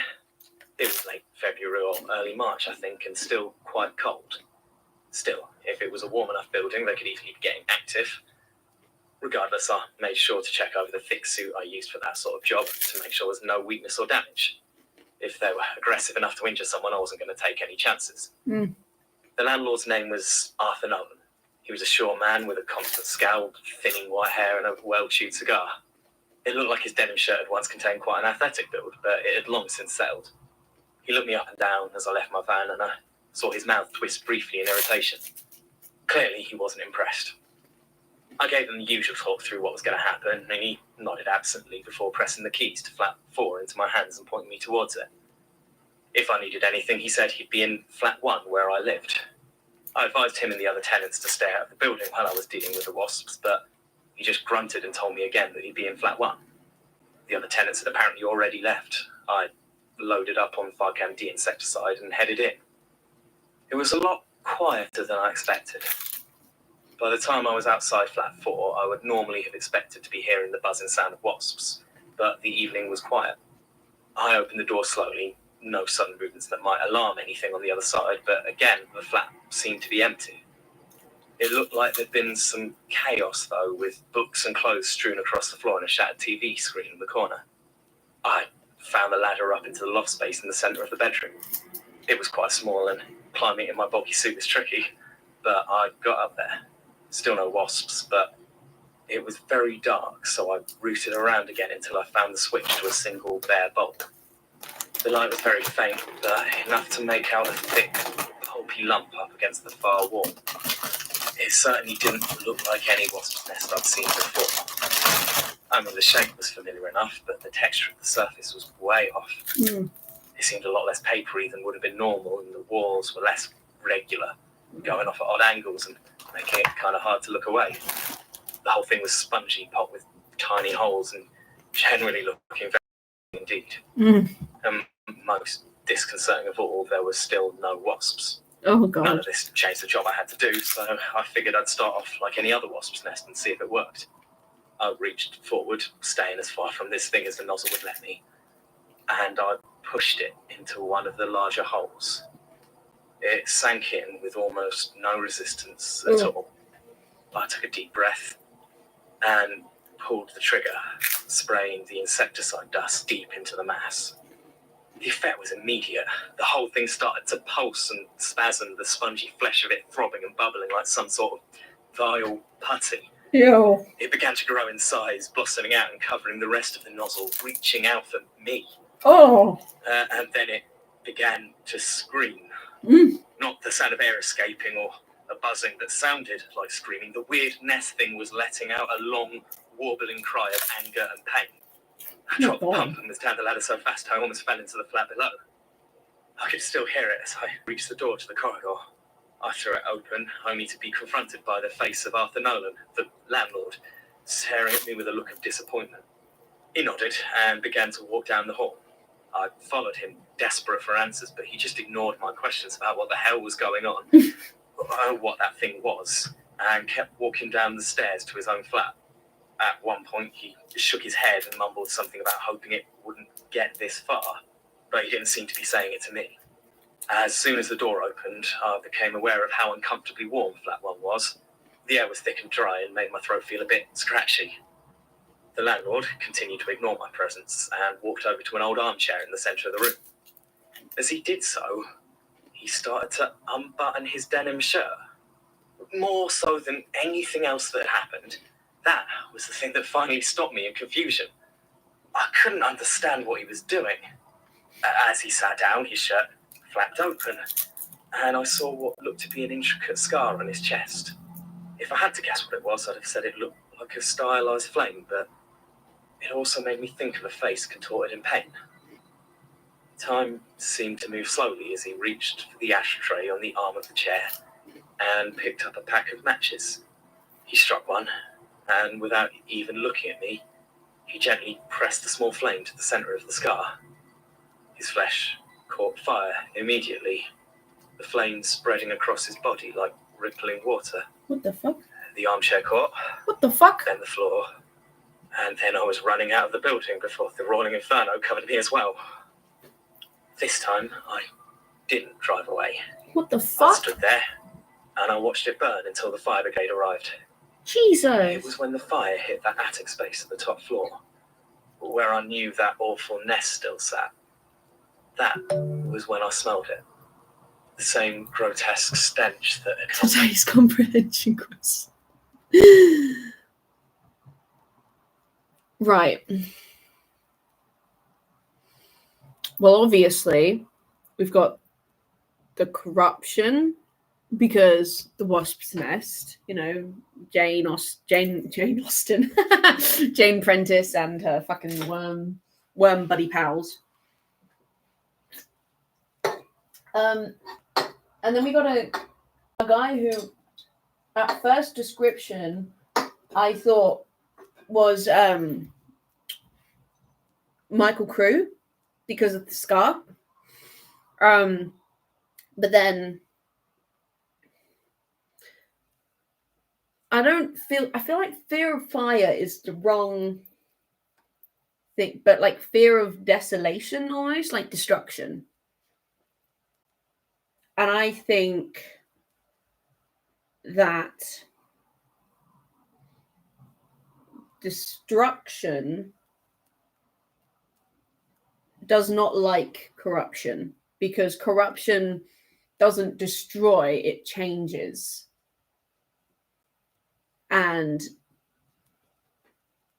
destruction wants things to disappear.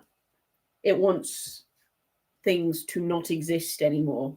Not to be changed, but to just not exist.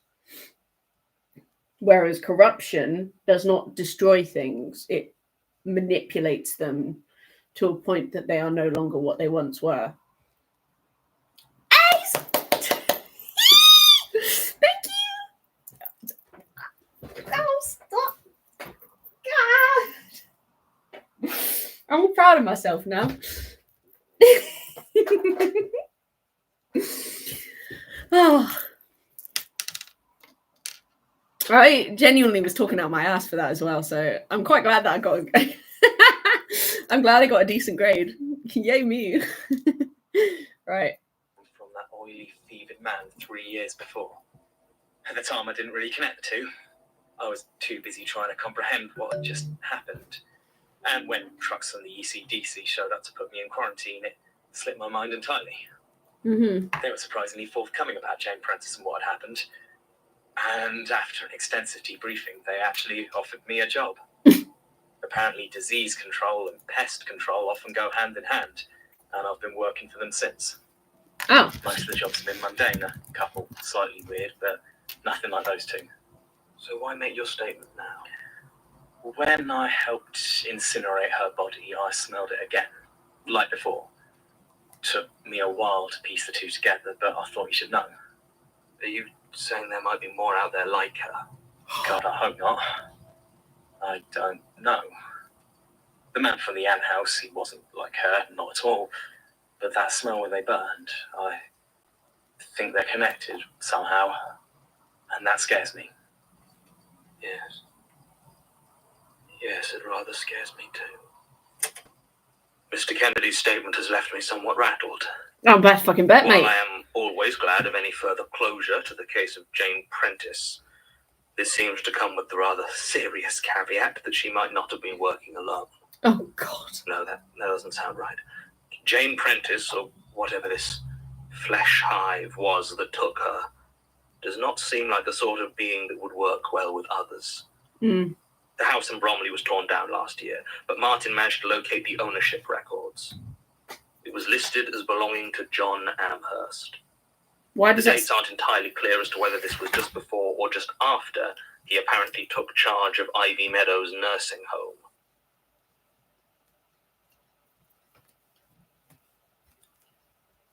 Oh, shit! Oh, shit! The nursing home with the fire and like the grime and that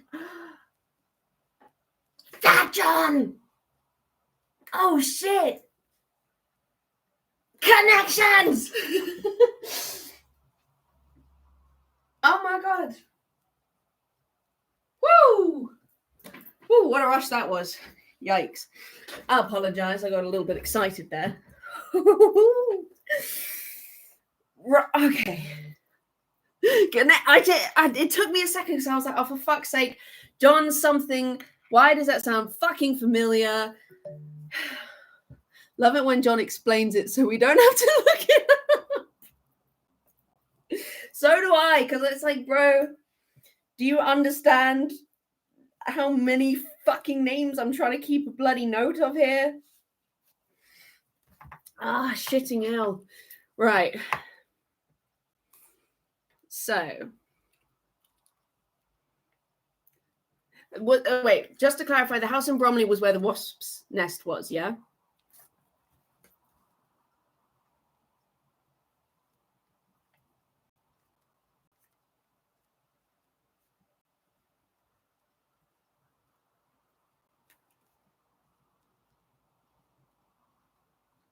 I think it was.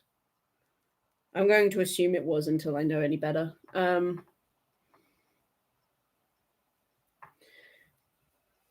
Belonged to John Amherst. I know I'm still writing in this little book, but that's just because, like, I've only just started this. I need to catch up the big book before I can start using it regularly.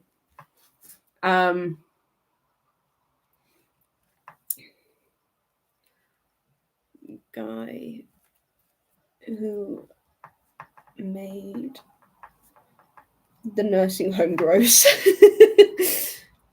I don't know how else to describe it.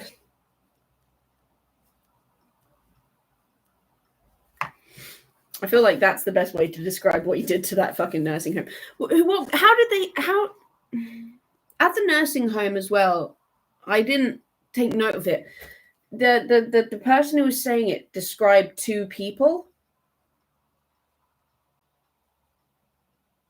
She described like an old guy and someone else.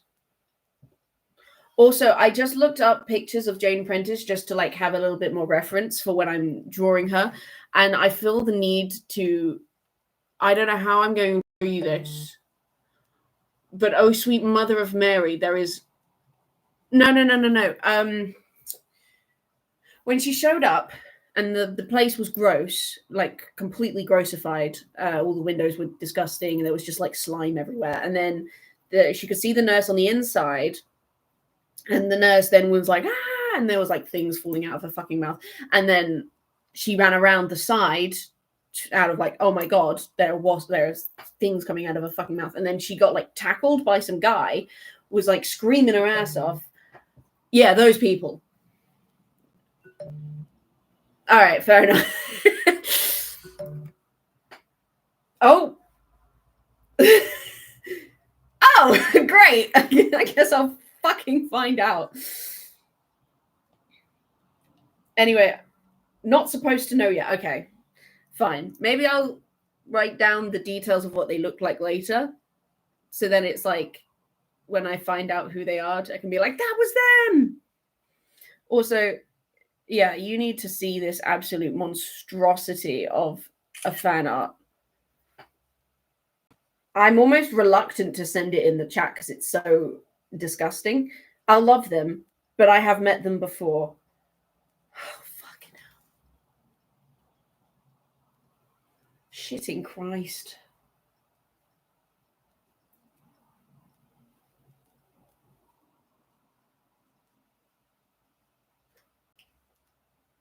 Yeah, I know, it's fucking gross, isn't it? I just wanted some like references to draw her because I didn't want to have to look her up again. Turns out I don't get a fuck choice. Oh my God, she's so gross. Oh fucking hell. I don't want to look at her. I don't want to draw her. But I know I'm gonna have to for the book. The book demands it. But I really don't want to, because, not gonna lie, she's very grim looking. Like, incredibly uncomfortable on the eyes.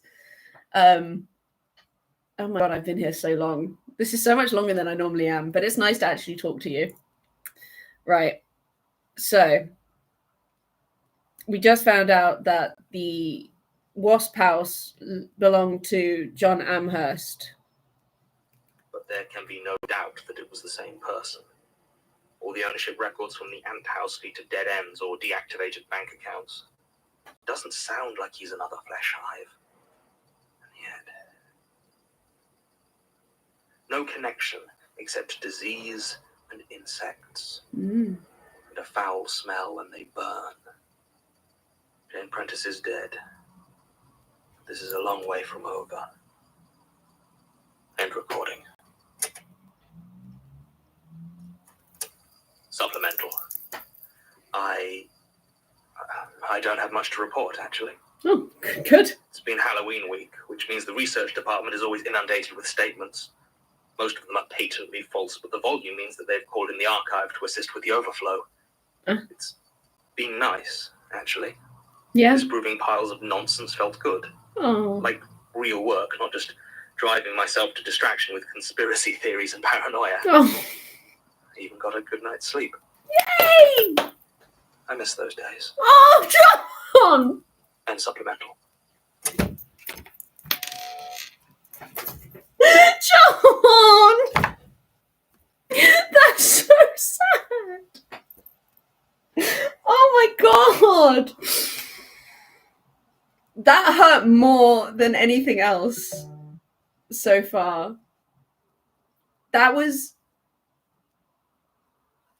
oh my god, that was so sad. What the fuck? He doesn't deserve this.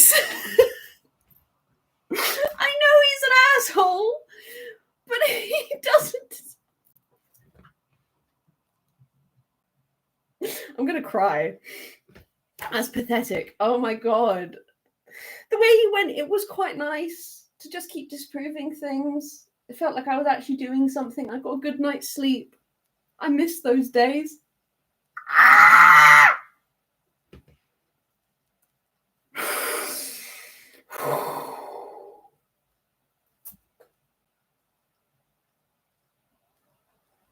That is really fucking sad. I don't know how I'm going to continue this show.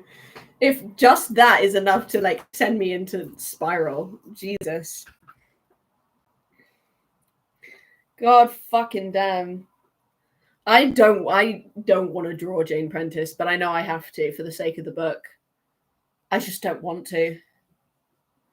Jonathan really knows what he does.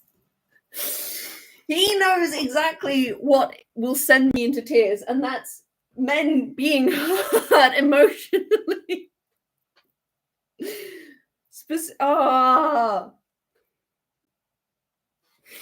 This is... I like that this was my rough drawing. Jane Prentice art is either horrifying or just makes her... This was my rough sketch to be like, yeah, I want her kind of hunched and gross and stuff. So I had a general idea of what I wanted. And then comparing it to the shit that the internet has spewed out, I genuinely feel like I don't know what fear truly is, because, oh wow, I've never had that fear of holes. But I saw a piece of fan art which was her like this, and her entire body was just holes. And I went, oh, that's kind of disgusting. Oh, shit. Yikes. Ugh. Like, too many holes. Like, I can deal with the whole holes in the flesh thing. No structure.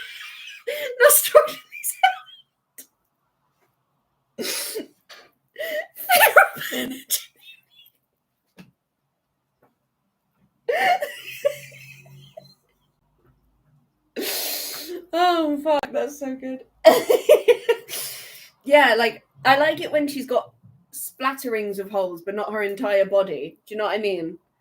Like, obviously not so few that it's like artful, because that's stupid. That's Jonathan. Jonathan and Tim have artful levels of wormhole scars, right?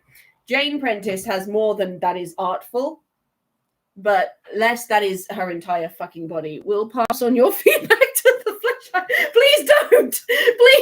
Please don't. The Flesh Hive is perfect, exactly how it is. No problems here. No complaints from little old me.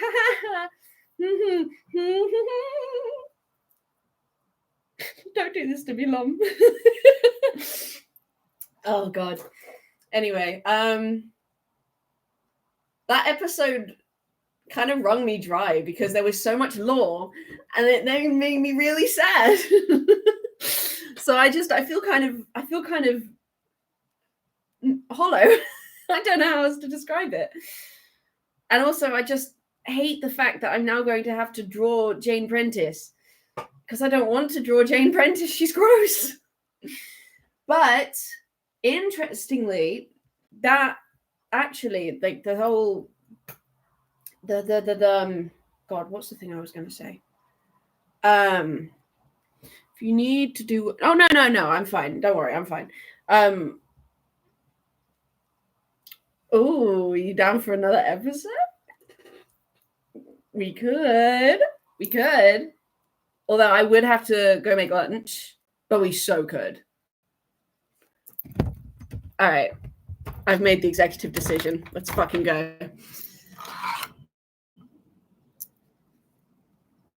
Really? Well, I'm glad. I'm glad that I'm making you productive. Okay. I have picked you up. Let's go. Okay. I'm glad I can make you productive in my procrastination. But I don't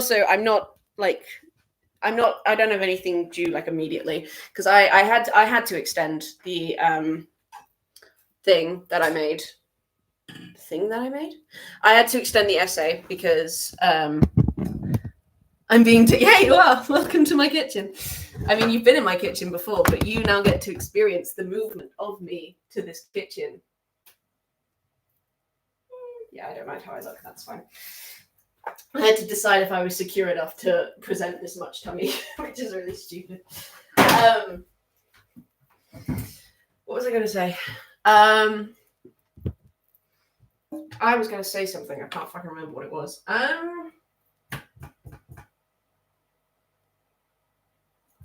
Maybe you remember. I don't know.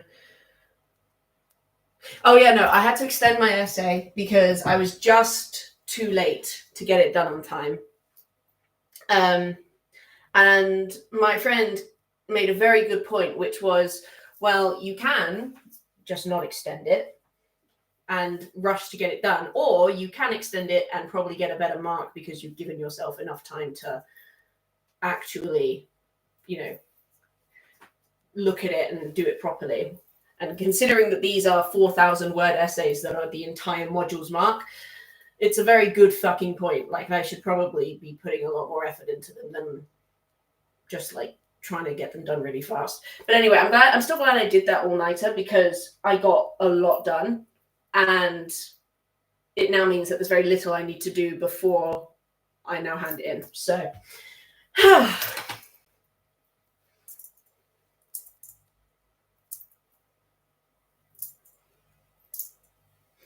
right. Oh God. The next one's called Children of the Night. Oh God. I don't know how I feel about that. It's reminding me of the doppelgangers. I really liked those doppelgangers. Oh yeah, definitely. I mean, also you got to account for the fact that I have more disabilities than I have like in-person friends. So my ILP is about as long as a fucking thesis. It's a long boy because I need a lot of additional support. But because obviously there aren't really many exams anymore, instead a lot of my ILP accommodations are to do with submissions. So essentially there are two methods of extending. So you've got what I like to call the last minute reprieve, which is essentially no questions asked, 3 days extension that most people get about 4 times a year. So like for four assessments throughout the year, they can just say, look, I just need a few extra days to hit this one off, right? And you can literally just go, I want 3 extra days, you click it, and it's immediate, right? And then if you want more time than that, I get unlimited of those though, by the way, so I can add them to every extension if I really wanted to. I try not to, but I can.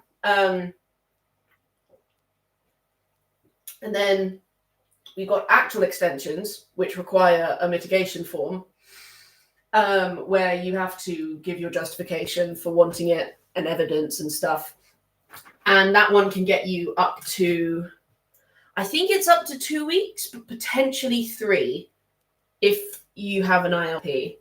And then after that, you have to defer it. So it's a pretty, I think my favorite thing about it is the whole 3-day thing. Because I think that that's really, it's useful because it's kind of like, you know, it's like I am basically there. I just need a few extra days to, you know, to chew the marrow, basically. And I think that that's very, especially when you have a lot of stuff all at once, it's very useful to have that kind of like, I don't know.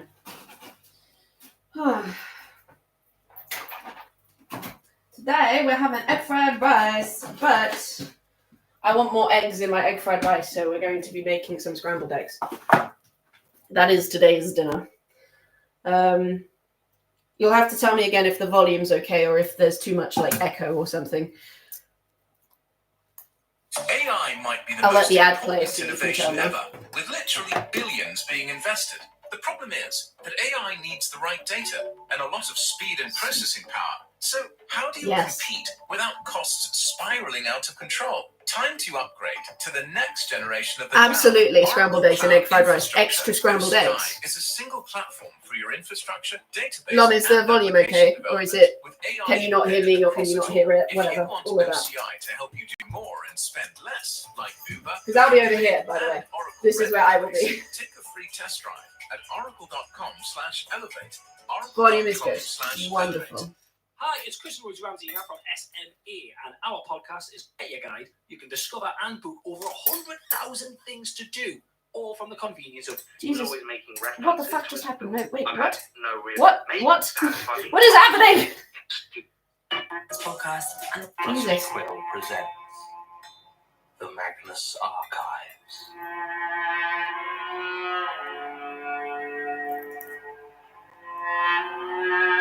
I'll try not to miss your messages, but given my phone's over there, it might be a little tricky.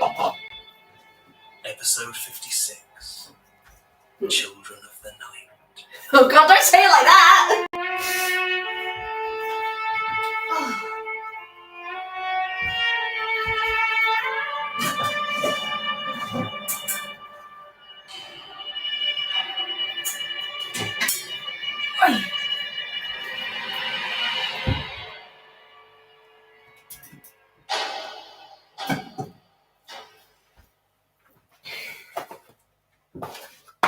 Continued statement of Trevor Herbert regarding the latter years of his career as a vampire hunter. Oh!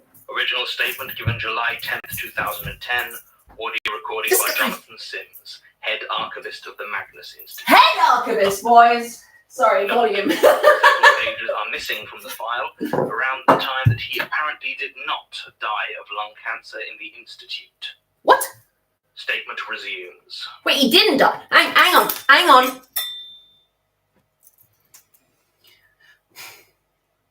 Several pages are missing from the file around the time that he apparently did not die. Jesus. That's... Damn. Oh my god, I should do a page on vampires. I should do a page on vampires, and then half of it would then be in the color for season 2, because the first bit was in season 1, so that would be like the basics. Look, Trevor's doesn't have to type. You're absolutely right. But I do think that would be a really cool, like, to be like, this is what vampires look like according to Trevor, and then like halfway through, it turns to a different color ink. I think that would be fun. The 5th fear is adverts. The 15th fear, sorry. So you're saying that there's 14. Anyway. She died in the end. Sad old thing, but she didn't deserve that. Always wondered what would have happened if I'd gotten there a bit sooner. Who? The trouble is, once they've really got their teeth into you, you're as good as dead even if they don't drain you. Gushing on the floor or bloating a vampire's belly doesn't make much difference to the poor fool bleeding out. I often wondered if I was mad, you know.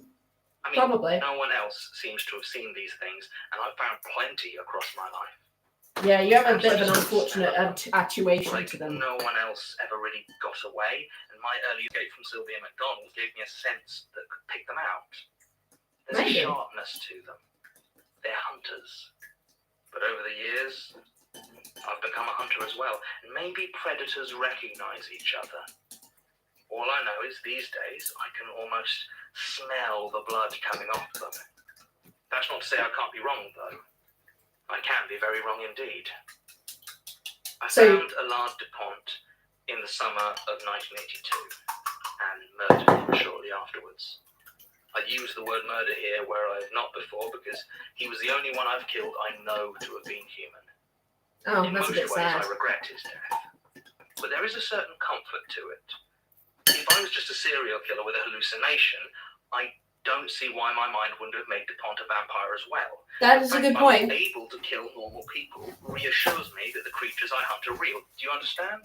I actually do. That's not to say that the death of Allard Dupont wasn't the result of several extremely bad decisions on my part. In the early 80s, I was deep in the grip of my twin addictions. As I mentioned, after a while, the hunt became an addiction of its own.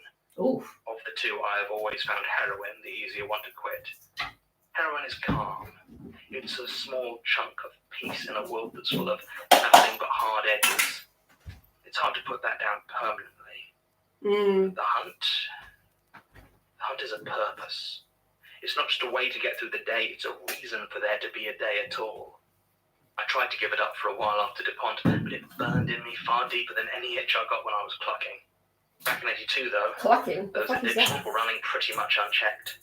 It had been several years since I'd last found a vampire, and every waking moment I wasn't high was spent in keen lookout for anything suspicious. I was in bad shape physically. I'd acquired an infection from injecting between my toes, which would eventually hospitalize me and lead to my What were you injecting between your toes for? I luckily kept the foot. At that point, though, it just slowed me to a limp and caused me a reasonable amount of pain. Perhaps if I'd been faster, able to keep up with DuPont more easily, I would have realized my mistake. Perhaps if my mind hadn't been so fogged with Brown, I might have figured it out. Or perhaps if I hadn't been so dead eager to kill another vampire, any of these might have saved him. Maybe even if he had a name that didn't make me think of Dracula. But none of those things were the case, so dwelling on them is pointless. I don't know if DuPont was technically a mute or not. I've had no real experience with the condition, and he didn't seem to have any problems with his hearing. Either way, I never saw him speak, which by now I'm sure you know, is what I would consider a significant warning sign for vampirism. A friend of mine I shared a shelter with some weeks before, and who shared a similar weakness for narcotics, had mentioned how amazing it was that his dealer was always able to do exactly what he was after without either of them saying a word. In retrospect, I should have realized that it didn't exactly match the vampires I'd met before, who'd never displayed any sort of mind reading. But I was aching for a kill. The kid who told me this was a weird one. Must have been about 19 years old. Told everyone his name was Stanley Kubrick. He was always making references to his film career, and I was never able to figure out if it was actually his real name that he happened to share with the director, or if it was just some weird joke he was really committed to. What struck me about him more than that were the scars on his neck. I later discovered they were from a dog attack when he was younger, but at the time I was convinced they were connected to DuPont. So I found where Allard Dupont made his handovers in Piccadilly Gardens, and I started to watch. He He was surprisingly brazen about it, sat there on a park bench for hours, smoking or reading some magazine or other. I'd never seen a vampire read a magazine before, but I had seen them pantomime watching television or reading a book to better blend in, so it didn't raise any suspicions for me. Then came the moment that fully convinced me that I had to kill DuPont. As he sat there on the bench, 2 policemen walked past me, heading towards him. They took no notice of me. Nobody notices a tramp. But as they walked up the path towards the figure on the bench, one of the police nudged his partner and gestured towards him. They clearly considered him suspicious and began to walk over. As they got close, though, DuPont looked up and made eye contact with them. They stopped, just for a moment, and he nodded gently. The policemen looked at each other, turned, and walked away. That was all I needed to be sure of what he was. The idea I have come to since, that the 2 police officers were simply on the take and hadn't immediately recognized him, didn't occur to me until much later. It was an overcast day, and it seemed to me that DuPont was keeping in the shadows, just as I thought he would. He kept watching, more transactions. I was craving a hit of my own by that point. There was a much more intense rush I was chasing just then, and it pushed all thoughts of junk to the back of my mind. Eventually evening fell, and I watched DuPont rise from his bench and make his way down into the town centre, keeping downwind of him and sticking to the shadows. Obviously the darkness would be no impediment to him spotting me, but I'd learned that, inconspicuous as a homeless man might be, it's still always best to be seen by as few witnesses as possible. I figured he was heading toward a nightclub or dance hall, a favourite haunt of the vampire, since the loud music makes their lack of speech that much easier to hide. I was right, in as far as the Hacienda, the loudest club in Manchester. It wasn't as notorious then as it would later become. In fact, I think it had only recently opened when all this happened. But even at its worst, it would probably have drawn the line of allowing me to the state I was in. So I watched DuPont head inside, adopting my camouflage of softly asking passers-by for change, and waited. It was about 2 hours later that he emerged, another man following close behind him.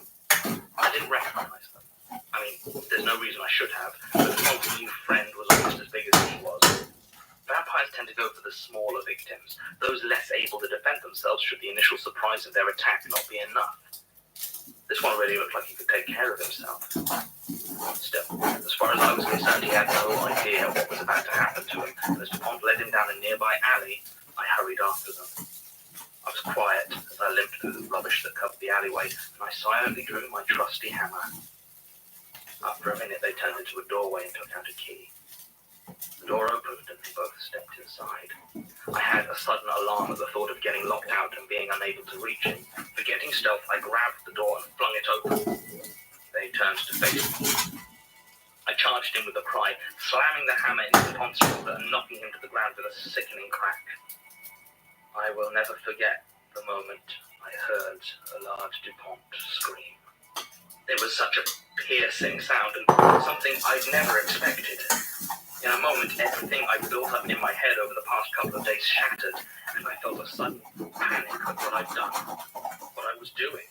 His friend screamed as well and started to run back out the door. I don't know if he got a good look at me.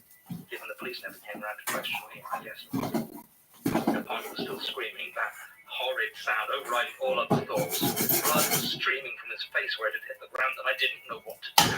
I had to get out of there, but that noise was too much. I couldn't focus, couldn't do anything. So I hit him again. Hard. In the head. And then he was quiet. People tend to do that when they die. He just lay there. I've never felt anything like the shame and disgust I felt at that moment. I tried to burn his body more out of habit than anything else, but it didn't really take, and I fled out into the street before the police arrived. After that, I spent over a decade in a very serious spiral. I don't remember much of it, except that I spent most of it so high that looking back, I'm genuinely astounded I never OD'd. I only snapped out of it in '96, when a chance encounter with a creature that called itself Hannah Edwards led to my saving a young woman from becoming its dinner. I won't bother with details. It was very similar to my hunt for June Lewis, except that the victim made it out alive this time. I wonder why it is that I only ever seem to find him just before they attack. It can't be that they spend every night leaving or it would be a bloodbath. Maybe they just blend in better when they're not on the hunt and I don't spot them. Possibly. Or maybe they hibernate. It's not a question I think I'll ever be able to answer, but it does mean that there is always an urgency to the hunts that has, for the most part, stopped me doing much investigation into them. Hannah was my fifth vampire and the last one, assuming I don't find another before the cancer takes me. I really considered myself retired, resting after a life spent defending the world from the darkness. Because that's what I thought it was, you know? Vampires were what lurked in the dark. The only thing that lurked in the dark. Oh. Last year, though, just before my diagnosis, I met something that made me rethink this. Oh. I'm sure you don't need me to tell you that winter's a hard time to be homeless. Doesn't matter how many times you've done it, when that first cold wind blows through you, it's like some awful debt coming due. The last one was really bad. A bunch of the shelters I normally hit up had closed up shop, and those that were left tended to fill up fast. I do pretty okay, given I'm a well-known face and all that, but I still felt the pressure to scrape enough cash together to secure my spot early. Even then, there'd be a couple of times a week that I still ended up in the cold. Well, that means a lot of that these days. So I was keeping quite a close eye on the comings and goings around the night shelters of Manchester, and after a few weeks I started to notice something strange. Several times, a couple of different shelters, I watched one of the sleepers get up in the middle of the night, gather their possessions and walk out into the freezing streets of the city. Strangely, but the atmosphere was surreal. I was sober at the time, so I couldn't even pass it off as a trick of the mind. Even stranger, every time it happened, within 10 minutes, a woman would walk in and take their place. It was the same one every time. She must have been about 40 and slender, though her clothes bulged a bit in odd places. Her face was lined from what I could recognize as a hard life, and a thin layer of grime matted her hair. She looked pretty normal for the place, and I could even write off the distant, neutral expression as the sort of trauma all too common among my people. That's why I didn't pay her any mind the first time it happened. Or the second. When I noticed it happening a third time, I finally started to pay attention, though I didn't approach her immediately. I did ask about her the following morning, but even the staff didn't seem to know anything. I decided to keep a lookout, and if she turned up again, I would confront her. Well, she did. It was late January when it happened, about 2 in the morning, just when the night was at its coldest. I saw one of my fellow sleepers get slowly out of bed. His name was Craig, I think. I didn't know him well. He was a seasonal drifter, and we'd only occasionally crossed paths. Well, he walked out without a sound, gathering up his belongings quietly and leaving an empty bed. I waited, wide awake, hand on my knife, breathing steady. Sure enough, a few minutes later, in she walks, no backpack or gear of any sort, and sat on Craig's bed. I stood up and walked towards her. As soon as she saw me, her posture changed and she became defensive, although the expression on her face never changed from that blankness. I started to introduce myself and ask how come she was taking over Craig's bed when she locked eyes with me. The weirdest sensation began to flow through me. I wanted to leave. It wasn't like with a vampire, where I would feel like I'd been spoken to. This was just a sudden awareness of my own desire. I'd been sober for 3 years at that point, but I felt like I desperately wanted to get high, and I knew that the best place to get some was out in the night. Looking back, I think it might have been my own mind rationalizing the way I felt my will being tugged out of the room, but it was still very powerful. If I hadn't had a lifetime's experience identifying and pointing off the effect of the vampire's gaze, I probably would have done it too. But I did, so I stood my ground. There was a long pause as that woman gazed levelly at me. Then she broke into a run, through the door and out. I followed. It didn't matter to me whether she was a vampire or not. There was something wrong, and I wanted to find out what was going on. I chased her Successful egg, yes. Cold and still, and if anyone saw us, they didn't make a sound. She ran strangely, more like a spasm than smooth steps, and her arms shifted in weird ways as she moved. I'm not as spry as I once was, and my lungs are obviously shot, but I managed to keep pace with her. I could feel it in my blood. It was a hunt, and I always felt stronger on a hunt. Finally, I got close enough to grab her by the arm. My fingers locked around her elbow, and then they sort of sunk inside. Oh. They didn't go through the skin or anything, but it sort of shifted beneath my fingers, like when you squeeze an uncooked sausage. I could feel movement from inside the arm itself. It wasn't a vampire, but it definitely wasn't human. With its other arm, it took a wide, sweeping swing at me, but I was prepared and ducked below the flailing punch. I got out my knife to try and threaten the thing, maybe get it to answer some questions, but I misjudged the draw and ended up slashing it slightly across its stomach. Oh. It wasn't a deep cut, or a long one, but apparently it was enough. The whole body began to shudder as tiny shapes began to stream out of the wound. Oh, God. Spiders. Thousands and thousands of spiders. She opened her mouth at last as if to scream, and more poured out. Tens of thousands of skittering legs and evil little eyes. I screamed and started to back up as the dark shapes pooled around her feet and spread out in a twitching circle. For a second I was worried they were coming for me, but then they just scurried off into the shadows and crevices of nearby buildings until the street was empty of everything except this woman. Ew. She was still standing upright. From the open mouth, I could see that her body was completely hollow, save for a few cobwebs that I could just make out under the streetlights. Oh, that's so gross. I ran the hell away. And that's the last creature I encountered. That's my whole story. You're welcome to it. When I thought it was just vampires about, I might have given you people a miss as a bunch of kooks. But if there's other stuff around out there, maybe you know more about it than me. Mm-hmm. And maybe you could use a bit more information on vampires. True. It's a shame I'm on the way out. Oh. I will miss the hunt. Statement ends. I don't know that he calls it the hunt. Well, this is certainly a surprise. Martin informed me that Mr. Herbert passed away after making his initial statement, so it is rather a shock to find this misfiled addition to his original, even if it is partially incomplete. What's more, actually checking the hospital and death records for both London and Manchester, I can't find any record of Mr. Herbert's death. Then again, I could find no record of him alive either after the date of the statement. The idea that he could survive 6 years with untreated late-stage lung cancer is implausible, to say the least. Jonathan's supplemental insanity is starting to he's like, Martin is the killer. Martin's done something. Martin probably fucking forgot. Yet, Allard Dupont's death appears to match the statement in most of the particulars. He had a half-dozen convictions against him for various drug charges or violent misdemeanors, but nothing exceptional. I can't find any indication of muteness, but aside from that, everything checks out.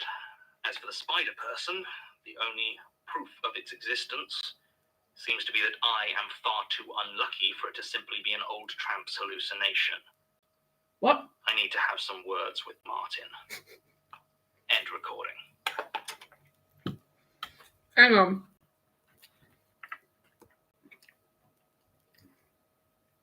As for the spider person, the only proof of its existence seems to be that I'm far too unlucky for it to be simply an old tramp's hallucination.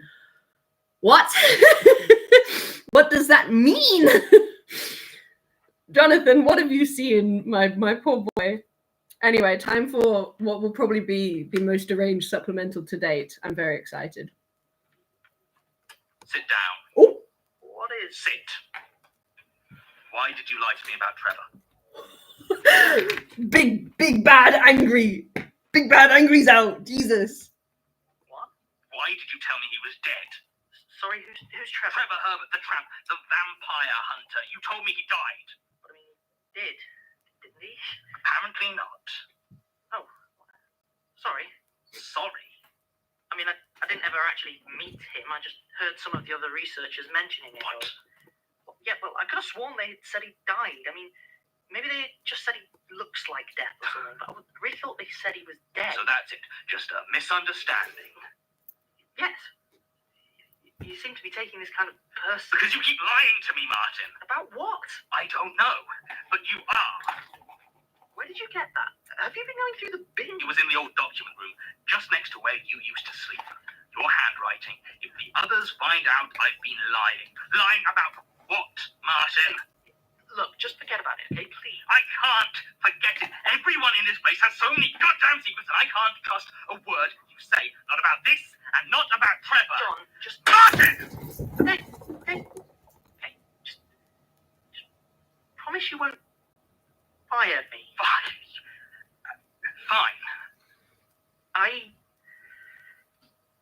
I lied on my CV. What? I don't have a master's in parapsychology. I don't even have a degree.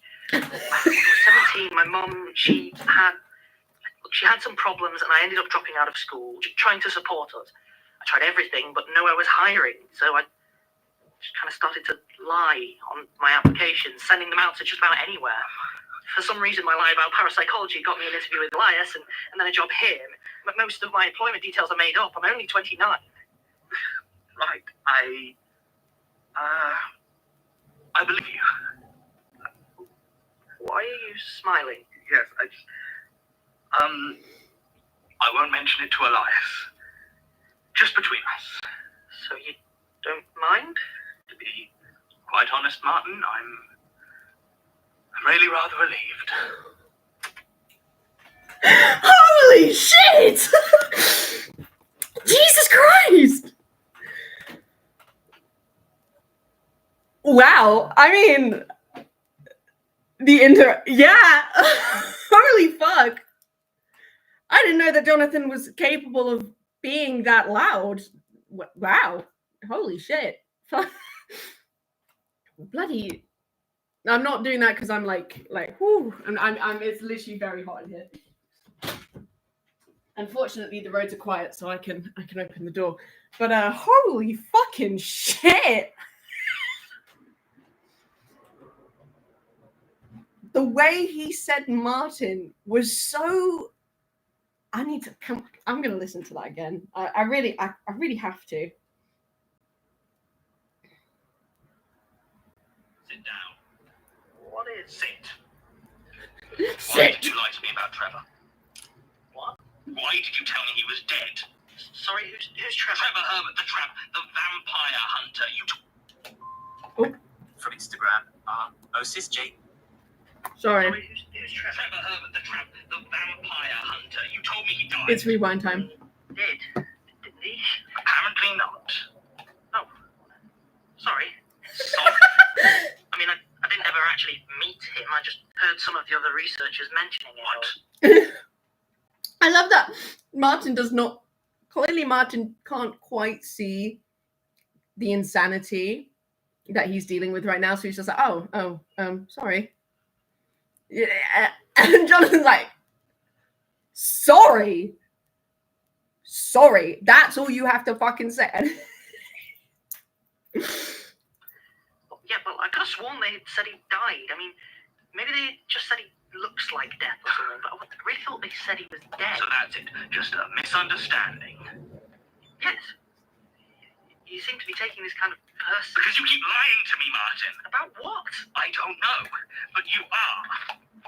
Where did you get that? Have you been going through the bin? It was in the old document room, just next to where you used to sleep. Your handwriting. If the others find out I've been lying. Lying about what, Martin? Look, just forget about it, okay? Please. I can't forget it. Everyone in this place has so many goddamn secrets that I can't trust a word you say. Not about this and not about Trevor. John, just... Martin! Okay. Just promise you won't fire me. Fine. I lied on my CV. What? I don't have a master's in... It's the post statement. What? He was really. John was so prepared to be like I'm head of the Illuminati. I'm secretly dead. I'm a corpse, or some crazy shit like that. I lied on my CV. He's like, record scratch, like, huh? Parapsychology. I don't even have a degree. When I was 17, my mum, she had some problems, and I ended up dropping out of school, trying to support us. I tried everything, but nowhere was hiring, so I just kind of started to lie on my applications, sending them out to just about anywhere. For some reason, my lie about parapsychology got me an interview with Elias, and then a job here. But most of my employment details are made up. I'm only 29. Right, I believe you. You sound so relieved. Why are you smiling? Yes, I won't mention it to Elias. Just between us. So you don't mind? To be quite honest, Martin, I'm really rather relieved. That is... Also, I'm just about to do something really fucking gross. It's the last scraps. I can never seem to pick them up with chopsticks.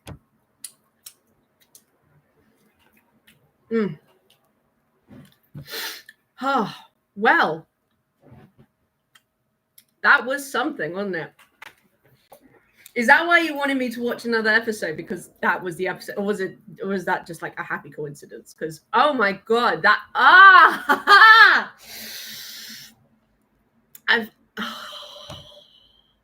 any interaction between John and Martin just makes my heart so warm. Happy coincidence. Very nice. Because like I'm aware that I'm living in a fantasy world. I don't care. I don't. I know gay when I see it. I know star-crossed lovers, enemies to friends to lovers when I see it. I see it. We've exited enemy territory. We are now in like acquaintance territory. People don't like to add that into the enemies to lovers name because it makes it too long, but it's enemies to acquaintances, acquaintances to friends, friends to lovers. They are now in acquaintance territory. Because Jonathan's like, oh, fucking thank God. Man was like, I found... I lied on my TV. What? Oh, that's so funny. It's also funny because it's like Martin of all people is the one that does not need, like, that he does not need to be worried about. In my opinion, like Jonathan, like Martin is a very wholesome guy, and John definitely about to lie awake at night.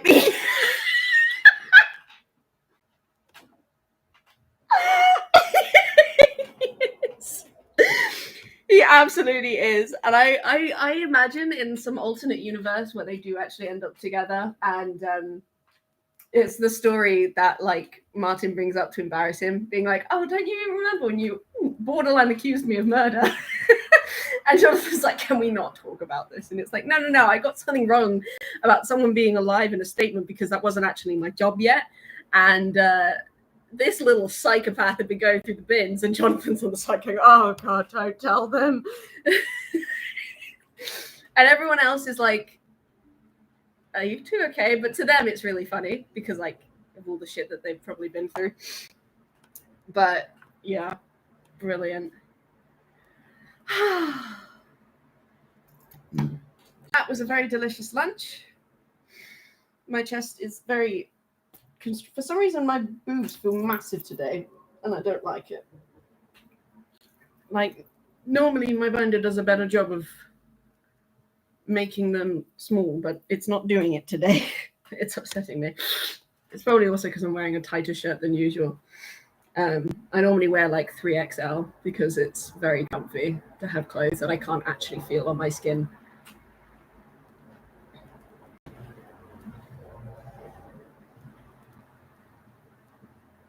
I see the 3 dots. I'm waiting very patiently.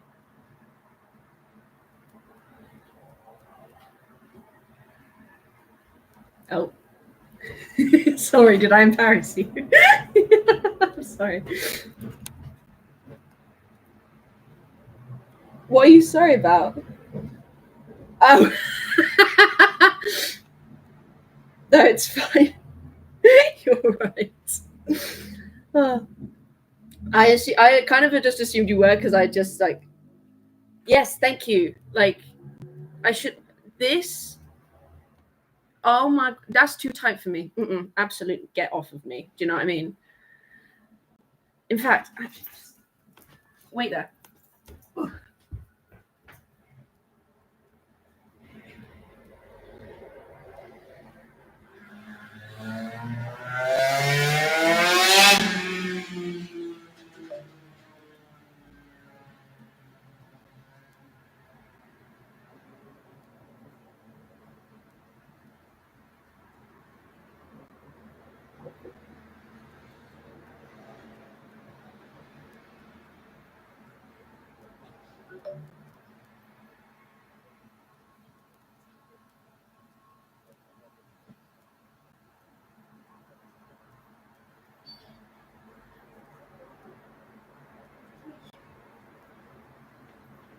There we go. Much better. Brilliant. I have readjusted my boobs so that they are now being well and truly squished into the ether. I changed into an XL shirt. Life is good. I no longer feel like I'm anxiously sweating, which is always an advantage. Well, I'm quite enjoying, I really enjoy streaming. I wonder if I should just, I don't know.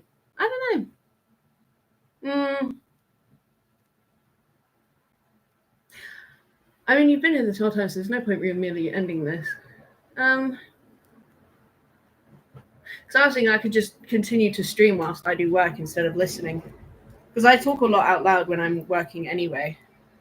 So if that's, or unless it's me listening to unless it's the podcast itself that keeps you focused, or if it's just my presence.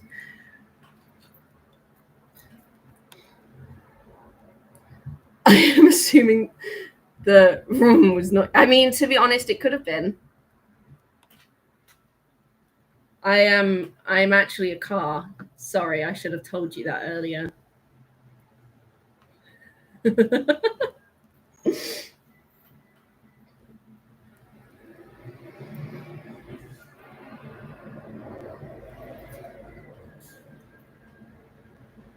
To BH the podcast, that focusing because I know that's fair, to be honest.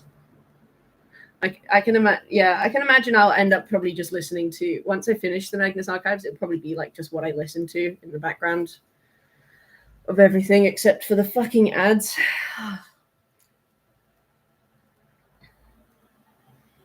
What am I gonna do today then? Ooh.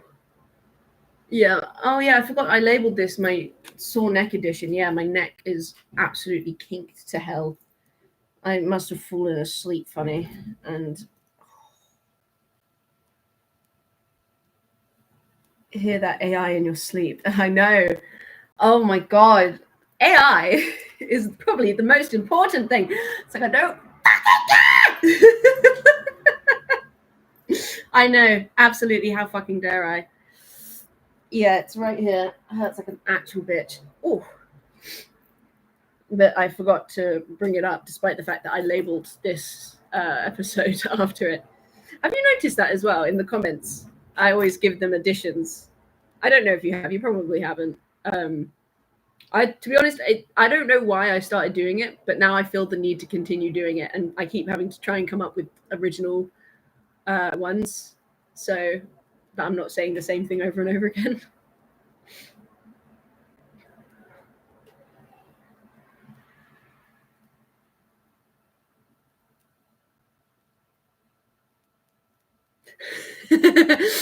If you go to the description of the videos, you will see the additions. Most of the time, they're just like whatever it is I'm doing. So the first one doesn't have one, I don't think. Oh, wait, no. Good evening.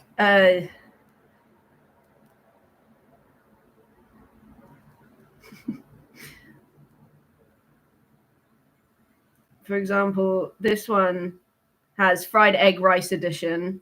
There's Magnus 3, 5, 6, and 7. And then there was one that was like working edition, Lego edition, dinner edition.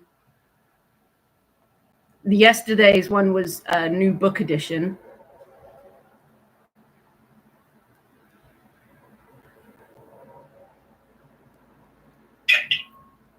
Yeah, this one. Yeah, this one was new book edition. This was the yesterday's one. Oh, where are you? There you are. There, right there. You can't see it; it's not clear, but you know what I mean. I don't know why I started doing it, but this one was called Sore Neck Edition because my neck really hurts. And then I didn't notice enough to actually bring it up until just now. Oh my god, it's been 2.5 fucking hours. Jesus. Currently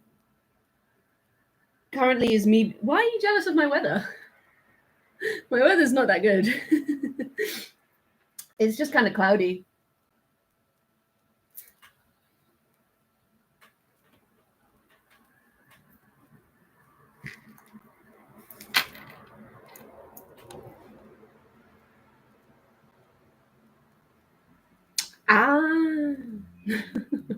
Well, I'm not near the roof, so even if my roof was being washed off, I would not know. But I do hear cars all the time, and I live opposite a prison. There goes the motorcyclist. Love them so much. Yeah. It's not like they use this road as a top floor. It shakes when it's Jesus Christ. I question the structural integrity of your house if being on the top floor makes your literal room shake. Like, what the Jesus, man?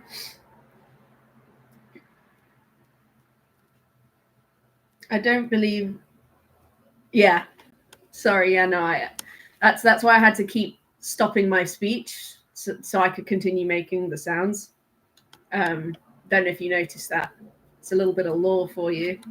Yeah, somewhere. Oh, Jesus Christ. Let's see if my mitigation. Yay!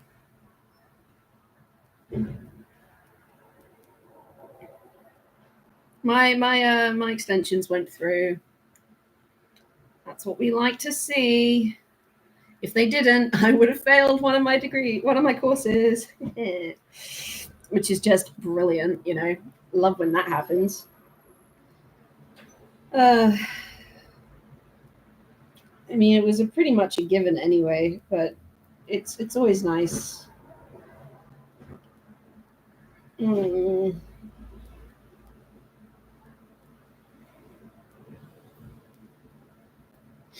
I doing? I'm just checking to see when the next one's due then. Yeah, okay. I was hoping they would have just decided to give me more time, but unlikely. Anyway, would you like another episode? You seem to be on a roll. So if you would like another episode, I can definitely listen to another episode, and then I will do work for the rest of the day.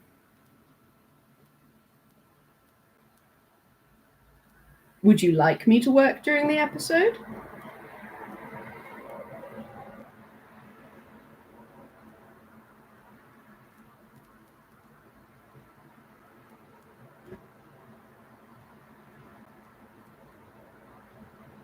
I will also work because I printed off something, so I can do that whilst. Also, because, yeah, otherwise my laptop's going to die. Even though I'm not actually using my laptop for anything other than the core streaming. But I still have to fucking. Jesus Christ. So many things just happened. Oh, Jesus. What'd you say? Yeah, I'm fine. A water bottle just crushed my toes. It's fine.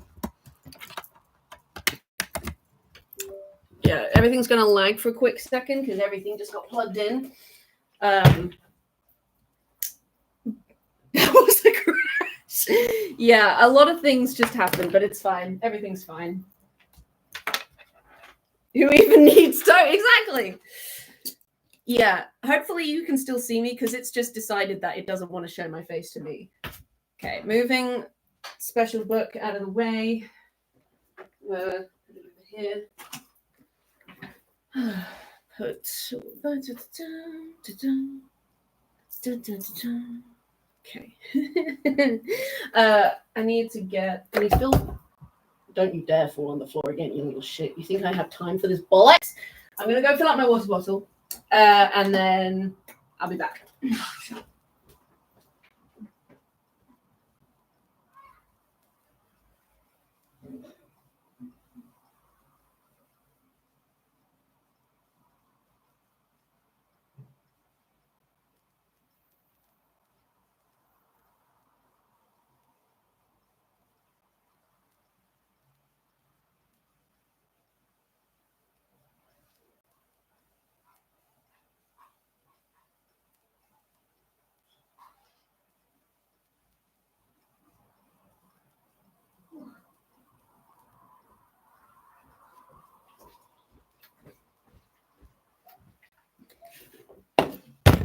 All right.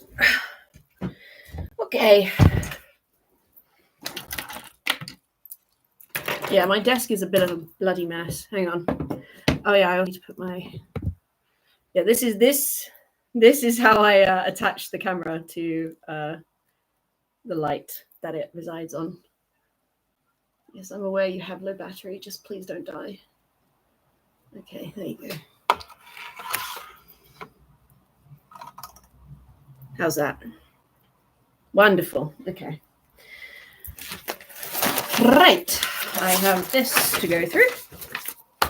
How about these tight? No one can hear you scream from the third floor. Jesus, that was so creepy. Right. Okay, I got my water, got my stuff. Should probably open a window a little bit so I get a little bit of air. Otherwise, all of my electronics are going to. Was the no to me opening the window? because no one can hear you scream. Yes, sorry, I'm very stupid apparently. Probably because I need to take my meds.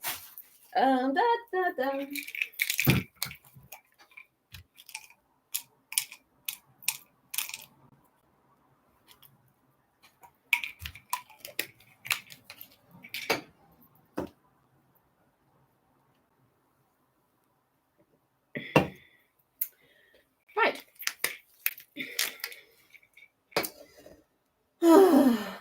Time to do this shit. Okay. Rightio.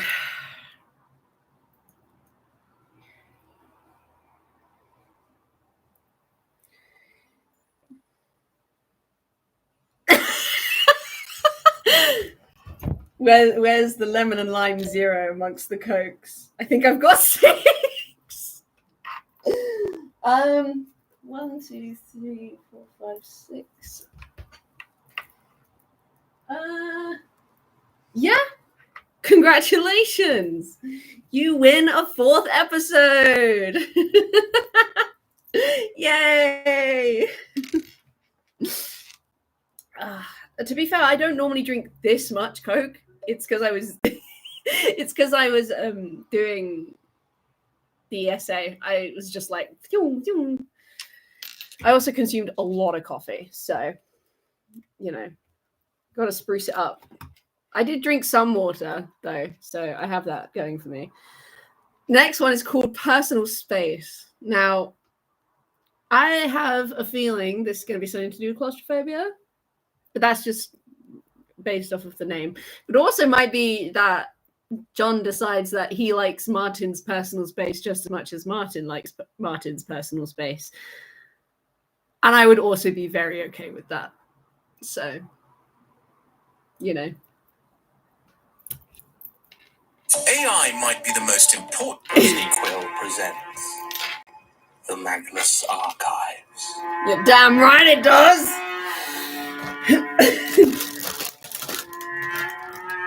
I saw a really funny thing from a stream of theirs where it was like, the Magnus Archives is a podcast. Fuck, dude, yeah, it is. Glad. Oh, did you have? How was it? You didn't. I didn't know you had an exam. You didn't tell me.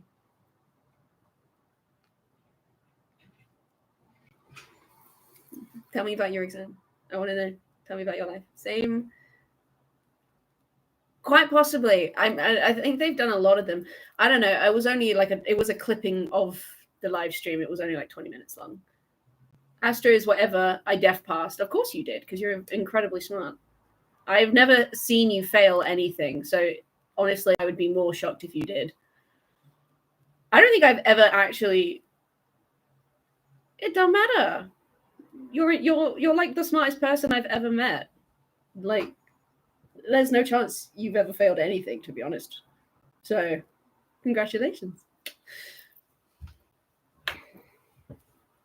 That's because I've known. I know this and I love you.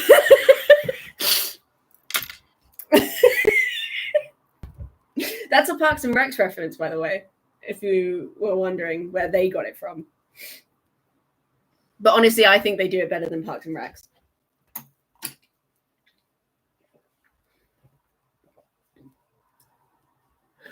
What's a work command appointment? Well, I know what an appointment is, but what's a work command? And also, I doubt you failed it. I'm sure it's they did something wrong.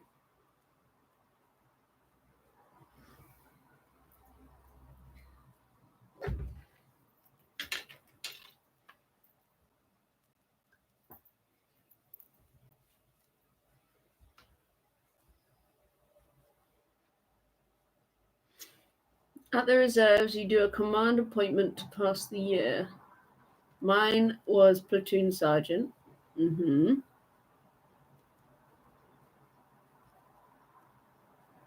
I got away with it just by asking a bunch of questions.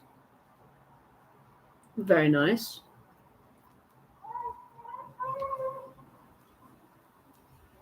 God? Was that you? Jesus.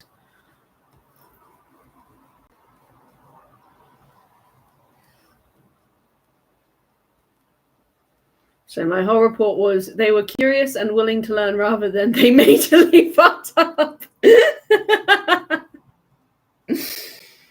Honestly, you should have just flashed them your award-winning smile and you would have passed. So, but it sounds like you still passed, even though you say you failed it. So I don't count that as failing. I count that as you are putting yourself down when you shouldn't, because you've never done anything wrong ever in your life.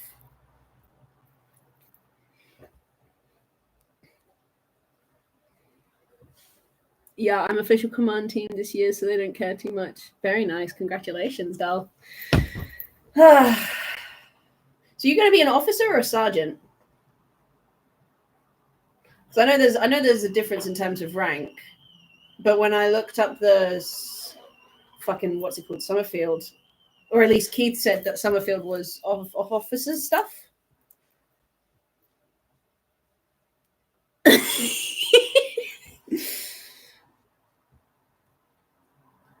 Yeah, but measuring jugs, you know. I'm going in as an officer at Sandhurst, yeah. Yeah, that's the one, not Summerfield, Sandhurst. That's really cool. I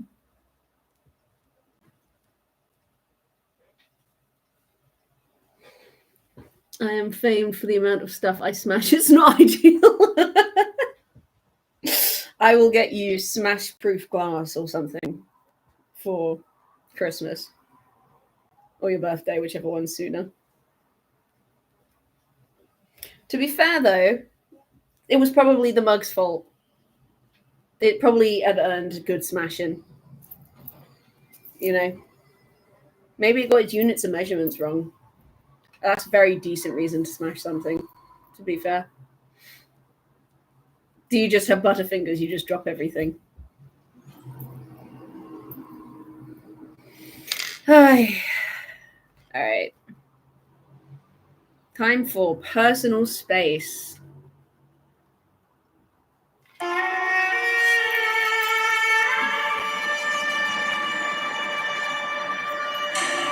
Ooh, volume's probably a little loud. Jesus, it's so fucking loud, man. This is the work I'm doing.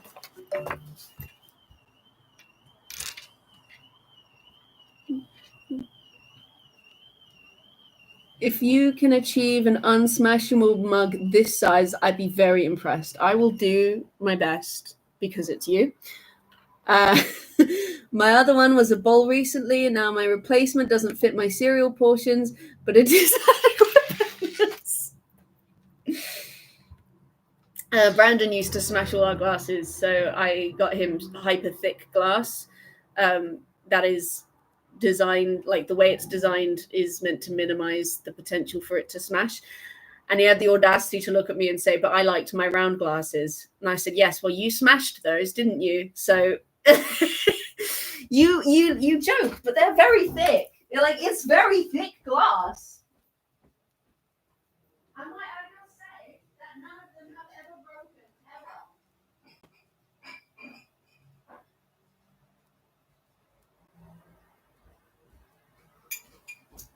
It's like 2 millimeters thick.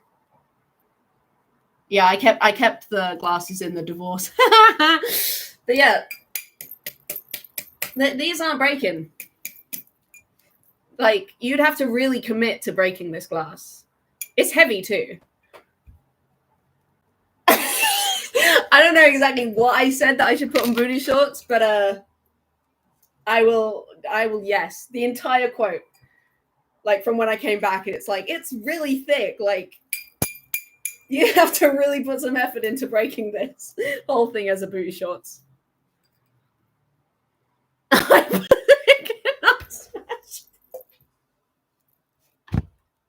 I could sell it as asexual merch.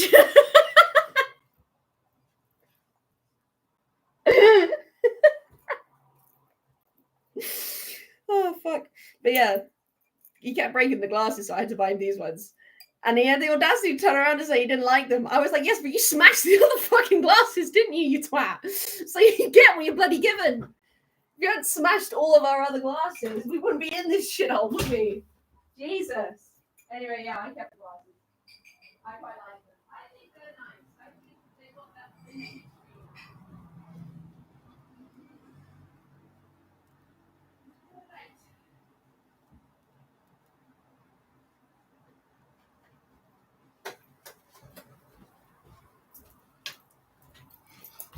So, exactly. It is absolutely very rude.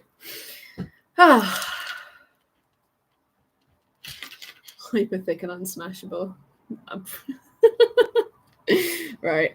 Statement of Carter Chilcott regarding his time spent in isolation aboard the space station Daedalus. What? September 2007. We're in space? Statement given April 4th, 2009. Audio recording by Jonathan Sims, head archivist of the... Yeah, head archivist, whatever. We're in space? Statement begins. Why the fuck are we in space? We're all alone out there. Well, yeah, I fucking hope so. It's space. How big the universe is, the probabilities and proximities and the promises of other beings out there among the stars. But I've been there. Yeah, it's like nothingness. Yeah. Nothing but empty, uncaring void, lacing dead worlds and dead stars all This together. guy's seen some shit. Fucking hell, right off the bat. Jesus. Humans have existed for the smallest sliver of a fraction of a moment in the existence of the universe. Did he use past tense? Did he use past tense? Humans have existed.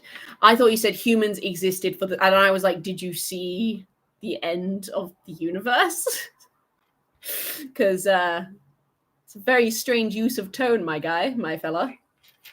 When we are at last gone forever into the quiet emptiness of death, there will be nothing left but the cold universe.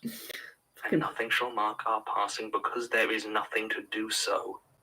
Dismiss me if you wish to. Take comfort in your escapist fantasies of aliens and visitors from other worlds, but there's no proof I can give you beyond the testimony of one who has spent so very long staring into that black and empty infinity and knowing, truly knowing, what it means to be floating and forsaken in an empty universe. Fucking hell. I knew isolation experiments could be rough when I signed up. I'm not some naive fool who thought he'd endure a few quirky side effects for science. No, I'm an astronaut. So Okay. I do my research. Okay, When I was picked for the project, Jesus. a long-term isolation study set in conditions of low Earth orbit, I read up on as many previous cases and similar experiments from the past 30 years, familiarizing myself with possible side effects and likely psychological hurdles. It was daunting, to say the least. I wasn't keen to experience some of what the previous tests seemed to promise would happen to my mind, but I didn't feel like I had much choice. I'd had my application to the International Space Station floating in limbo for so long that when a private consortium approached me, telling me they'd recently launched Daedalus, a small manned satellite of their own, and needed qualified crew members, I jumped at the chance to go to space at last. Space does sound pretty realized that fucking what cool. they meant by crew member was lab monkey, but to be honest, even after I found this out, it didn't do a lot to dampen my enthusiasm space for the is project. fucking cool. I was going to space. Oh, yeah. There were 2 other people Very technically on the trustworthy. crew. I say technically as I never spent any time with them beyond the trip up to the Daedalus. Their names were Jan Kilbride and Manuela Dominguez. I'm sure that they probably did a lot more looking after the station than I ever did, but as far as I was concerned, I was the only one up there. From the chatter I heard before the mission began, each of us had an experiment of our own to be concerned with, but they were also there as a backup in case something went horribly wrong with mine, since the observers simply didn't have the option of intervening themselves. I remember the man in charge of my particular project, Conrad Lucas, made a face of rather overstated disgust when he told me I wouldn't be up there entirely on my own. I got the distinct impression he was one of those people who feel that ethical restrictions do nothing but bind the hands of the true scientist and leave them at the mercy of their subjects' limitations. My section of the tiny space station was completely self-contained. There was food, sleeping arrangements, and zero-gravity exercise equipment. Shit. Lucas. Lucas. Oh, fucking hell. Lucas feels familiar. But where have I heard it? I don't think I have that in my notes. Oh, also, I don't know if I ever showed you outstanding in his field. Oh,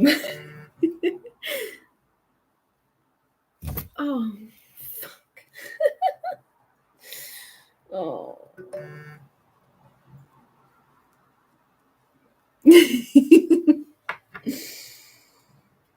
Fuck, I don't have him down.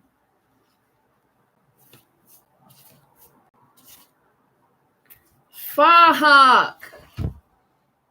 Oh, for fuck's sake. Oh. I will. Is it just his last name that matters? Like he's part of the Lucas family. You're fucking right, they have been. Jesus. Oh. Yeah, Lucas family. Assholes. Oh. Not you. Them. Shit, no, man. I will look them. I will look it up afterwards. Hang on, I'm just going to, because my phone charger was very close. Do not look up except in transcript. Okay, I won't. I promise. I won't even look up the official transcripts. I will deep dive back through 50 Can you give me a rough like, so I don't have to go from episode 1? Are we talking like from episode 20 onwards? I could hear the name. You don't even need to give me the episodes, just so I can like gauge.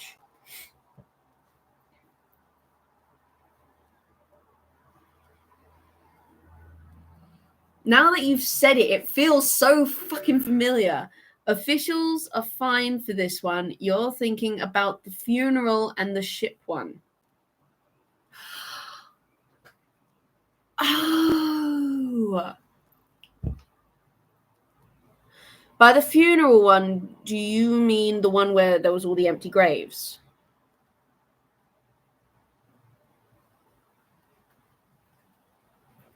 Oh, it's raining. Oh shit! I left my fucking shit. Hang on.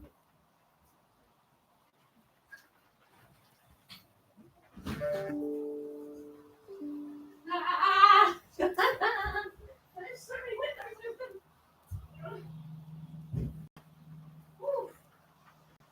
Okay. Sorry about that. What did you say? Yeah. Okay, no, it does feel familiar now. Okay.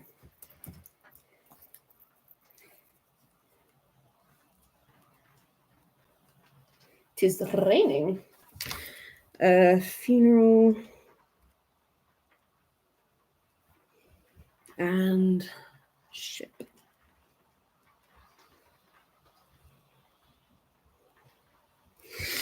Added to the compilation of repeated names.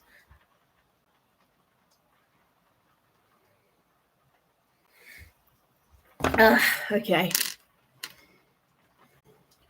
Too many last names, bro. All for my personal use. The single entrance to the rest of the satellite was locked and sealed. It could be opened from either side, but on my side it required a code. I did have access to the code in case of emergency, but I had way too much riding on the mission to even think Shit, that actually, no, that makes sense, because didn't it say that it was like they dealt with subterranean space in the ocean? And I made a joke about how they'd covered all grounds, which I still think was really funny.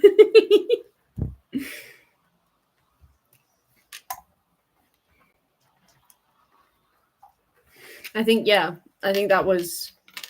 It makes sense now. For its early termination. I also had one large domed window. Oh, It pleasant. allowed me a decent view of the Earth below, as well as plenty of chance to stare off into space, which I did quite a lot in those early days. I was told the other astronauts would do their best to avoid that window while doing maintenance. I will have a repair work peruse outside. later to see Mission which Control had episodes that also they're in. supplied me with a lot of books and films and other entertainments, as, like Conrad had told me at the first briefing, the experiment was into isolation, not boredom. So when I locked that door for the first time, I was feeling in pretty good spirits about the whole thing, to be honest. Okay. I knew I was being monitored. There was a little camera mounted on the wall that kept a beady eye on me. It wasn't so invasive that I couldn't get away from it when I wanted to, but for the most part I was happy enough to eat and read and exercise in front of the watchful lens. Obviously those assessing my progress would never communicate with me directly, and they might not even be watching a live feed, so if they had opinions on how I was undertaking my task, This feels like The Watcher. Even if my task a little bit was just sitting around in a room in space, waiting for my mind to break. I tried not to take too much comfort in the knowledge that there were people watching my every move, as I felt that to find that reassuring would go quite strongly against the spirit of the experiment. I had to really feel alone. Just do what you need to do, bro. It didn't take too long to set in. I can't honestly see how strapping yourself in to sleep or drinking your juice with a space foil pack on a straw can have much effect on isolation, but I wasn't going to be the one to bring it up. I believe some people would have been more disturbed than others by its location orbiting Earth, but it didn't feel markedly different to me from any of the other isolation studies they conducted over the last few decades. If anything, the silent, rolling green and blue of the Earth far below was another source of comfort, and the sure knowledge of the billions of other people making their way through life who had no idea what was right above their heads. Both of these comforts lasted me almost 6 weeks. I also just thought of another thing I could include in the book. I know I'm doing work right now, but I'll just write it in my little book for now. Because there's certain families that seem, it's not just like one person, it's like the entire family. So like I think it's Jared Key and like the Key family generally. You got May, you got, Annabelle and all of that. And then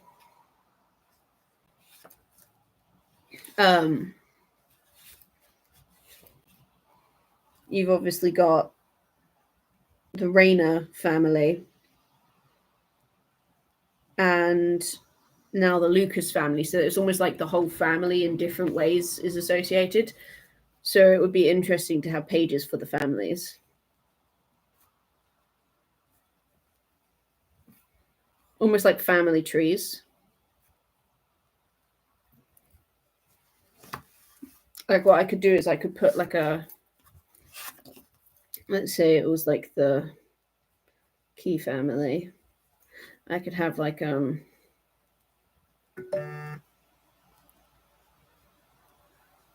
they all link, all the families link to different entities, like the specific.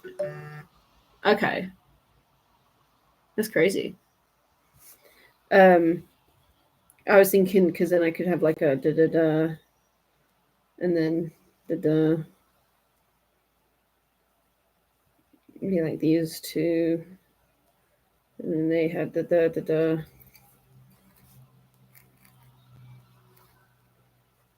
Or something. And then it could be like Michael.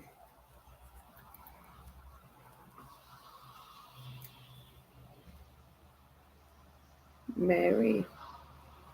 Like that. And then on the other side, it could be like, I don't know.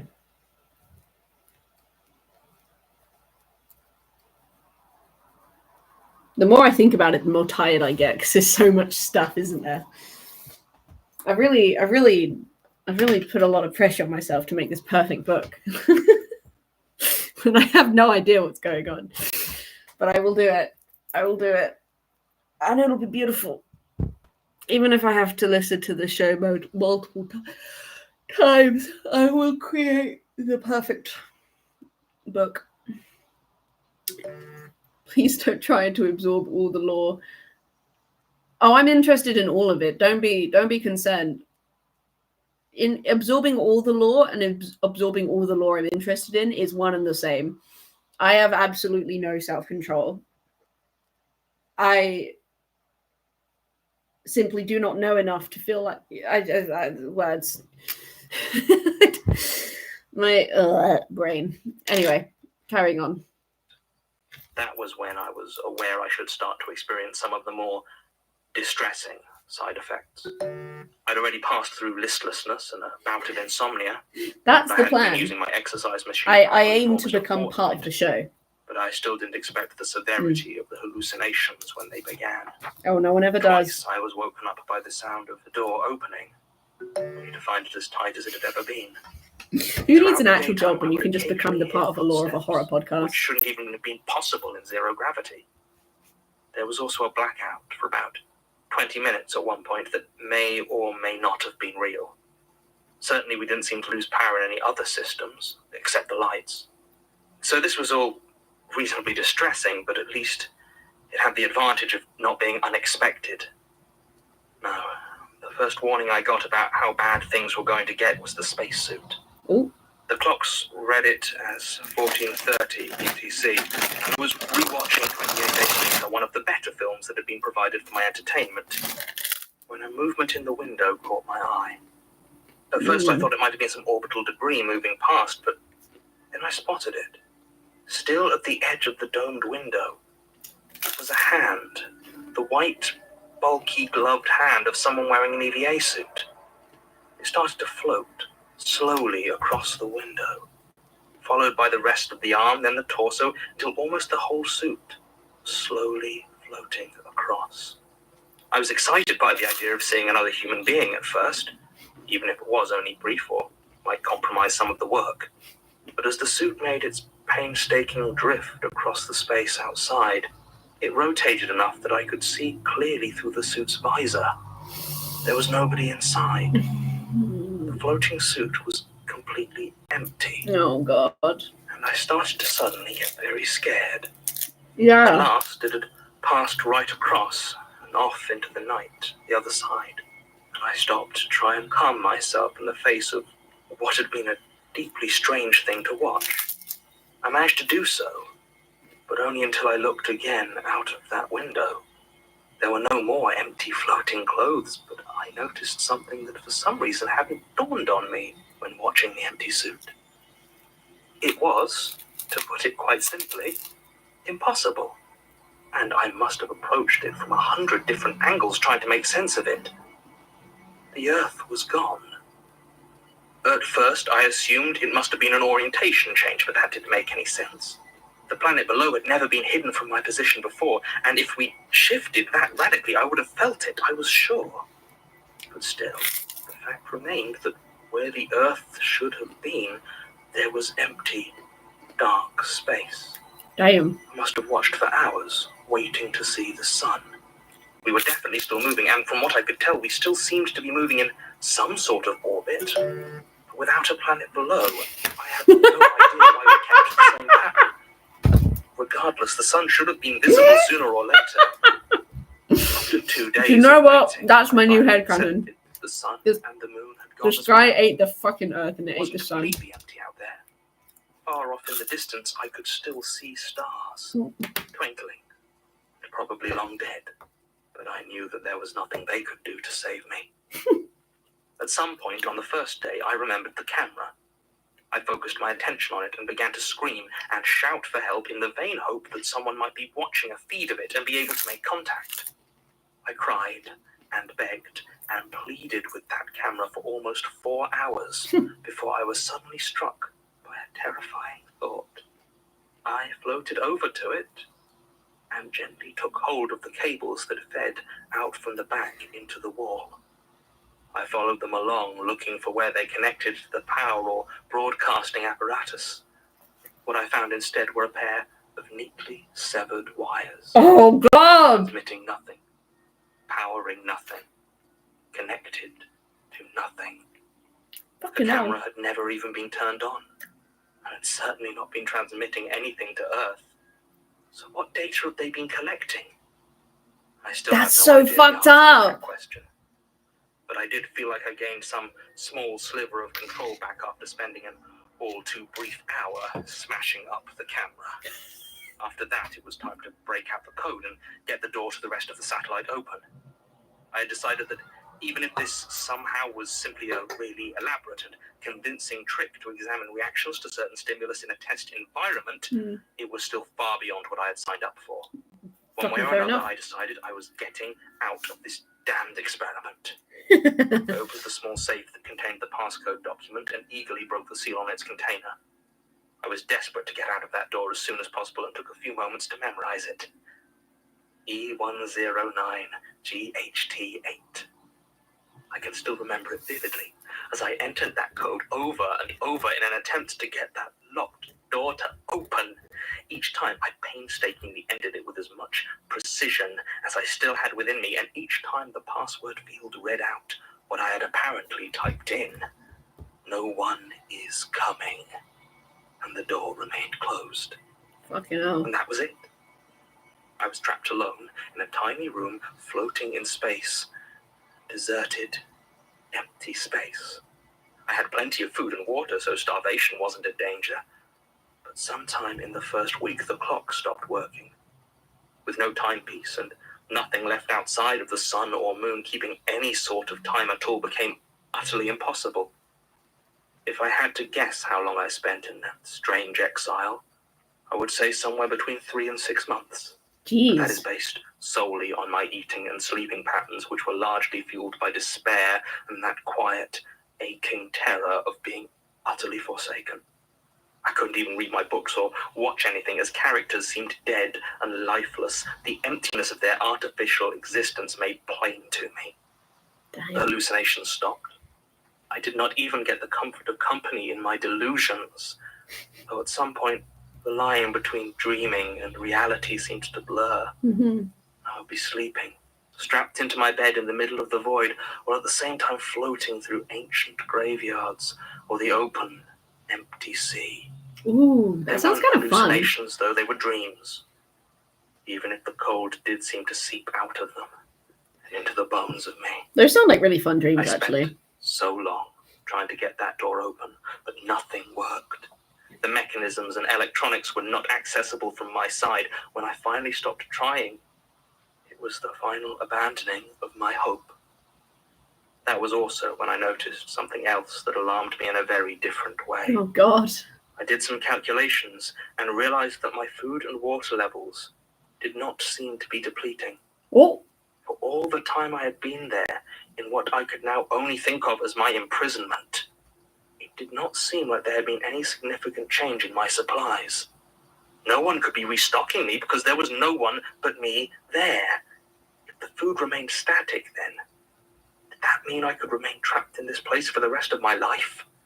Assuming I even still aged, I began to very seriously consider the idea that I had died, and this was hell. Jesus Given Christ. that worry, the way I finally escaped could be considered ironic. I starved myself to death. Well, not to death, I suppose, given I'm alive enough to talk to you, but close enough. You might have done, I mate, don't know honestly. how long I just floated there, Mm-hmm. strapped into my lonely cocoon of a bed, refusing to eat or drink and waiting for the end. After everything else, I had no guarantee it was even possible for me to die. But I had to try. It's a decent way of finding out. When I finally faded from consciousness for what I hoped was the last time, it was the greatest relief I have ever felt. Jesus. I don't know exactly when I realized I wasn't dead. There were various moments I faded back into consciousness, and I know that I felt the re-entry very hard, that it's difficult to pin down clear thoughts before the hospital. No one's really given me an official account of what happened. Aside from that it became known I was in serious danger of death, and my colleagues on the Daedalus retrieved me and managed to keep me alive until the next opportunity to send me back down. I'm not pushing to know more. Not really. I know what happened. And no rational cover story that they could feed me is going to change it. I hadn't followed up with Conrad, and as far as I'm aware, he hasn't made any attempt to contact me. I was paid in full, though, which was a surprise. I wanted to tell someone what really happened for almost a year before I found your institute. There's nothing really to be done about it, but I wanted to get it off my chest. So, thank you for letting me get it down on paper. You're very welcome. Statement ends. While there's plenty of media coverage of the launch of the Daedalus satellite in early 2007 by Stratosphere Group, a consortium of various scientific and aerospace companies, it seems the actual operation of the facility is guarded with a great deal more secrecy by the various organizations involved. Martin was able to confirm that during its 2 years of operation, it did have a total of 3 staff on board. Martin, Jan eh? Kilbride, Manuela Dominguez, and Mr. Chilcott. Okay. Beyond that, however, there's little that can be retrieved from beyond the wall of corporate bureaucracy. Mm-hmm. Tim was, however, able to get a list of the businesses involved in the venture. 3 names stand out. Pinnacle Aerospace, majority owned by the Fairchild family, a large private investment by Nathaniel Lucas, and Optic Solutions Limited. Holy fucking shit. We just received a lot of war very quickly. Fucking hell. Okay.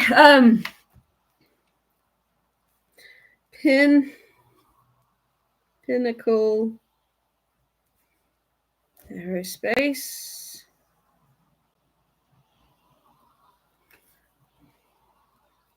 Fairchild family.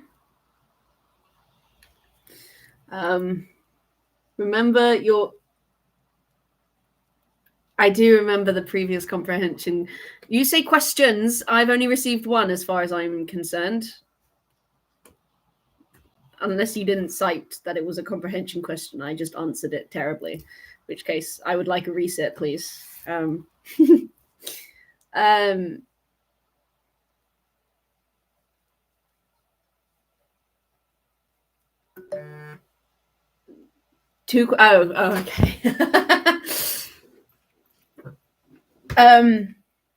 Those aren't, but I wouldn't say that those. Are you asking me to do it for this one? Like the same question? Like answer the same question, but within this context? I can do that. Although I do want to... Pinnacle Aerospace, majority owned by the Fairchild family, a large private investment by Nathaniel Lucas. Okay. 57.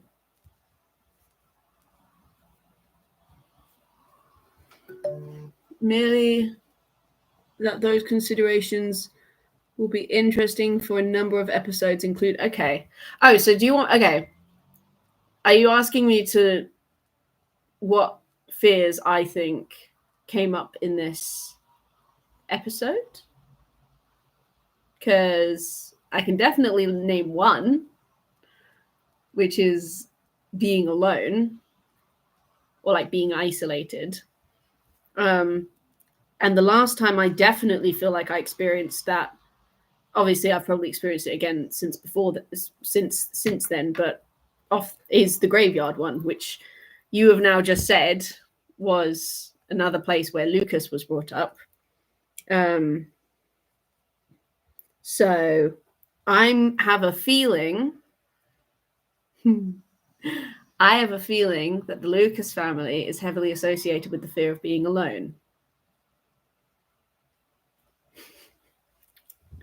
Probably wrong, but that's what I'm getting. Yeah! Let's go! Fuck yeah! God, I'm so fucking good at this. Ooh! Optic Solutions Limited. Haven't heard that one before.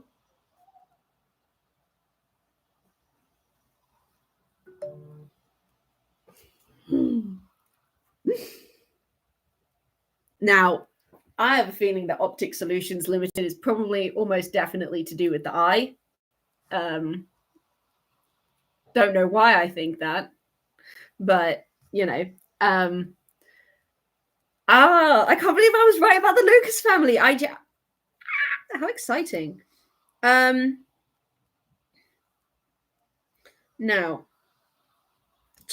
what would the Key family be?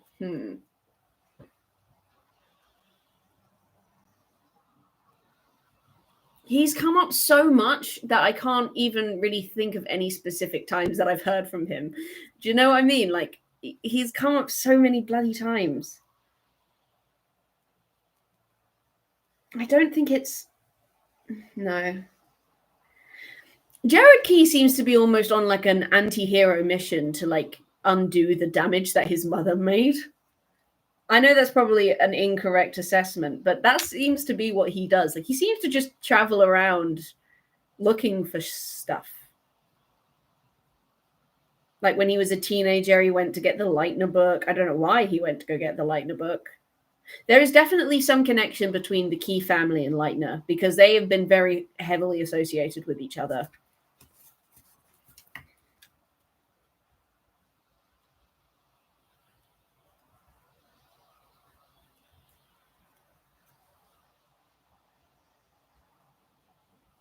I don't know how, but definitely. The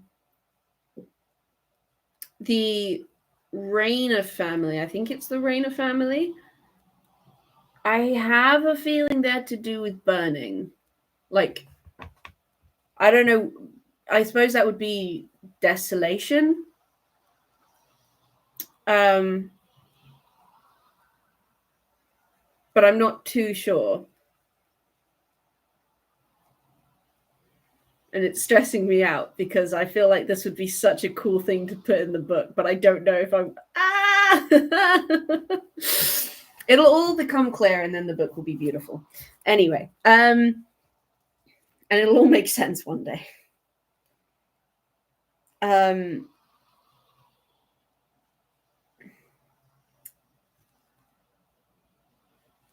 also that circus thing.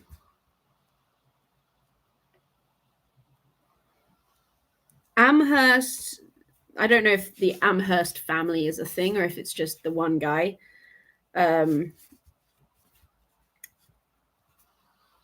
But the Key family does seem to be quite heavily associated with like the Leitner books.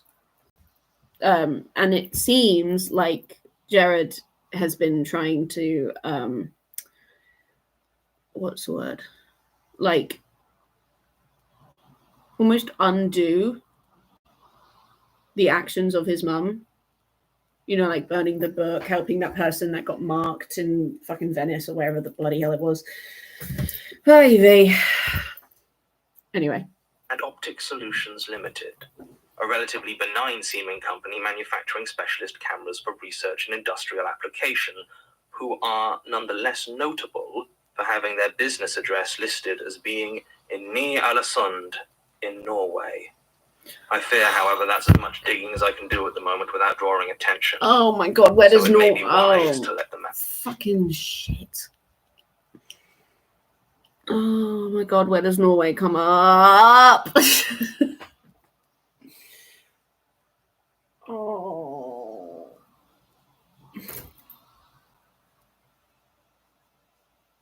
I can't keep doing this. I can't keep doing all of these fucking connections. Shitting hell, man. Next thing I know, you're going to be recording supplements. At this point, I might fucking have to.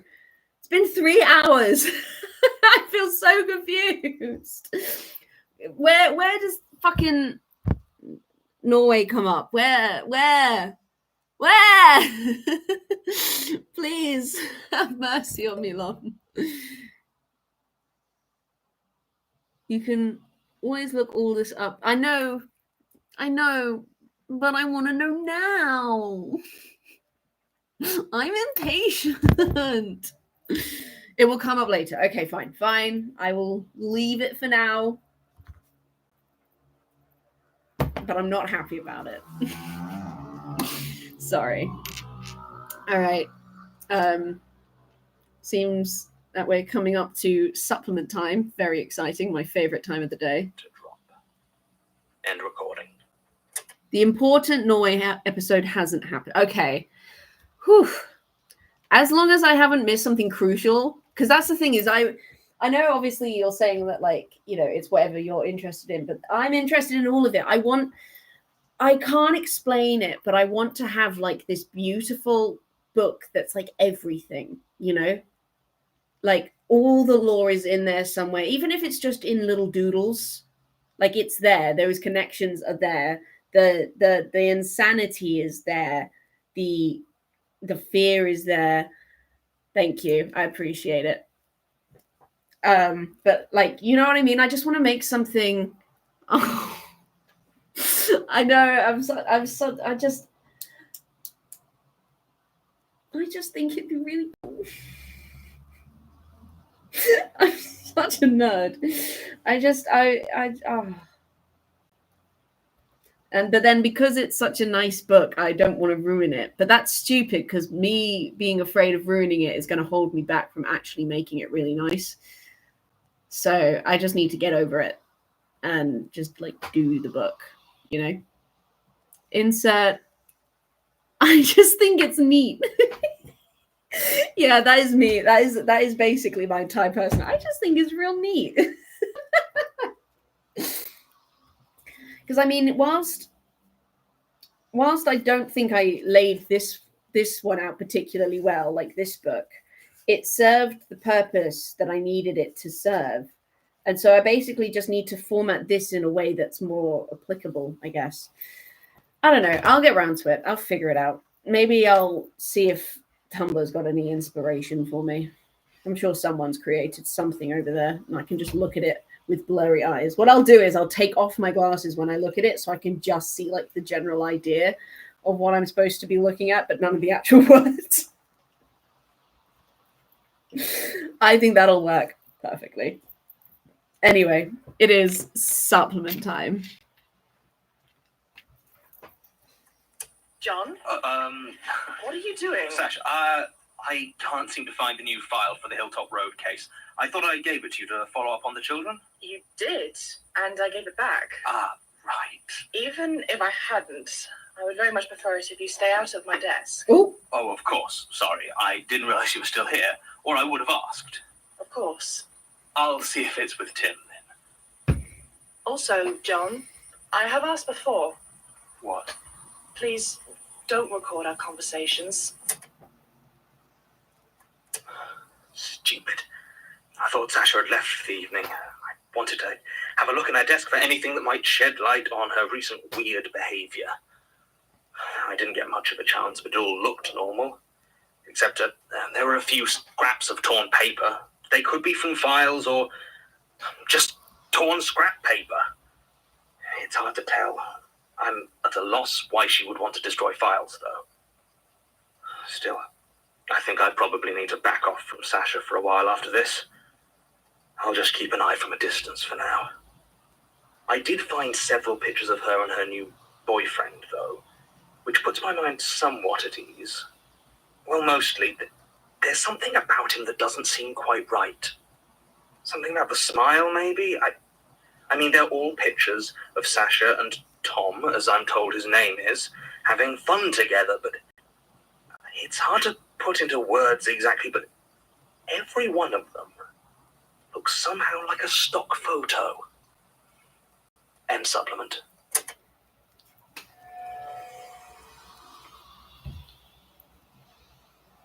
Yeah, sorry, I was so in shock that I could not respond to anything you said. I'm going to get so spoiled. I've become very good. Do you know what it is?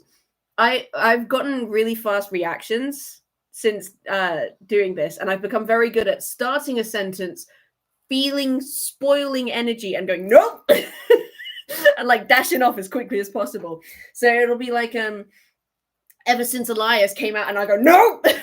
Nope, absolutely fucking not.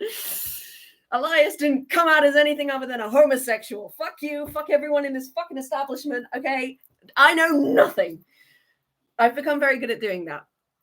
Second of all, I've become very good at dissociating from my eyes. I mean, I've always been able to do it, but I've become better at doing it on command, which is very useful when I'm just trying to mark things, but my eyes hurt.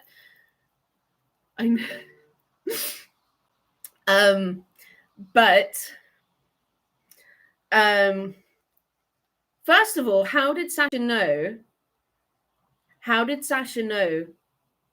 that he was recording there? Because I thought he hid them.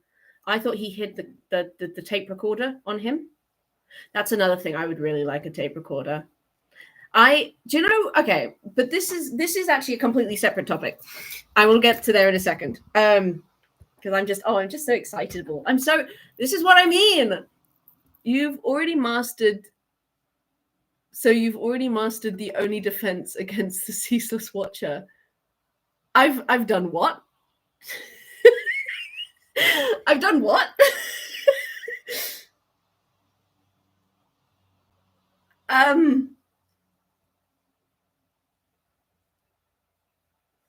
What, to dissociate from my eyes? I think that's just the defense mechanism for most. Sorry, it's because it's much bigger on the screen. I've now put you were previously on my phone, but I've now opened you on the internet and I put you there, so the eyes are massive. Fucking hell. Okay. I have a lot of feelings. First of all, on a completely unrelated matter, I would really like to have bigger arms. I need to hit the gym. I think I'm not made to be skinny. I'm made to be hench. I think I was designed to be able to pick people up and toss them around like rag dolls. But that's neither here or there. That's my autistic strength coming in. Aside from that, how did Sasha know that he was recording? Because I thought he hid the recorder on him so that no one would know when he was recording them. So either I'm overthinking it and he just happened to not be hiding it. Oh, pretty much that's a based on. Oh, well, I guess I'm not very unique, am I? Jesus Christ. The more I learn, I'm like, oh, actually, I'm not that special, which is probably a good thing because It's like that. It's like that TikTok sound that's like, oh, you want to be different so bad? You want to be different so bad? No, I would much rather fit in and be liked. But there's something wrong with me psychologically, which is me. Anyway, so either he wasn't hiding the tape recorder. Hang on. So either he wasn't hiding the tape recorder this time, like he forgot to because he assumed that she wasn't in the building anymore, which could make sense, or she's always known that he was recording and has just chosen to not bring it up, or has chosen to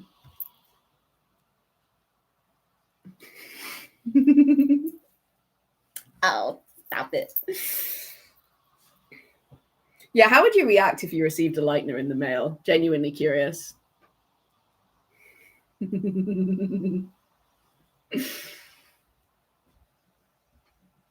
Anyway, or do you know what I mean? Like, I'm probably overthinking it, but also I don't understand how he hasn't.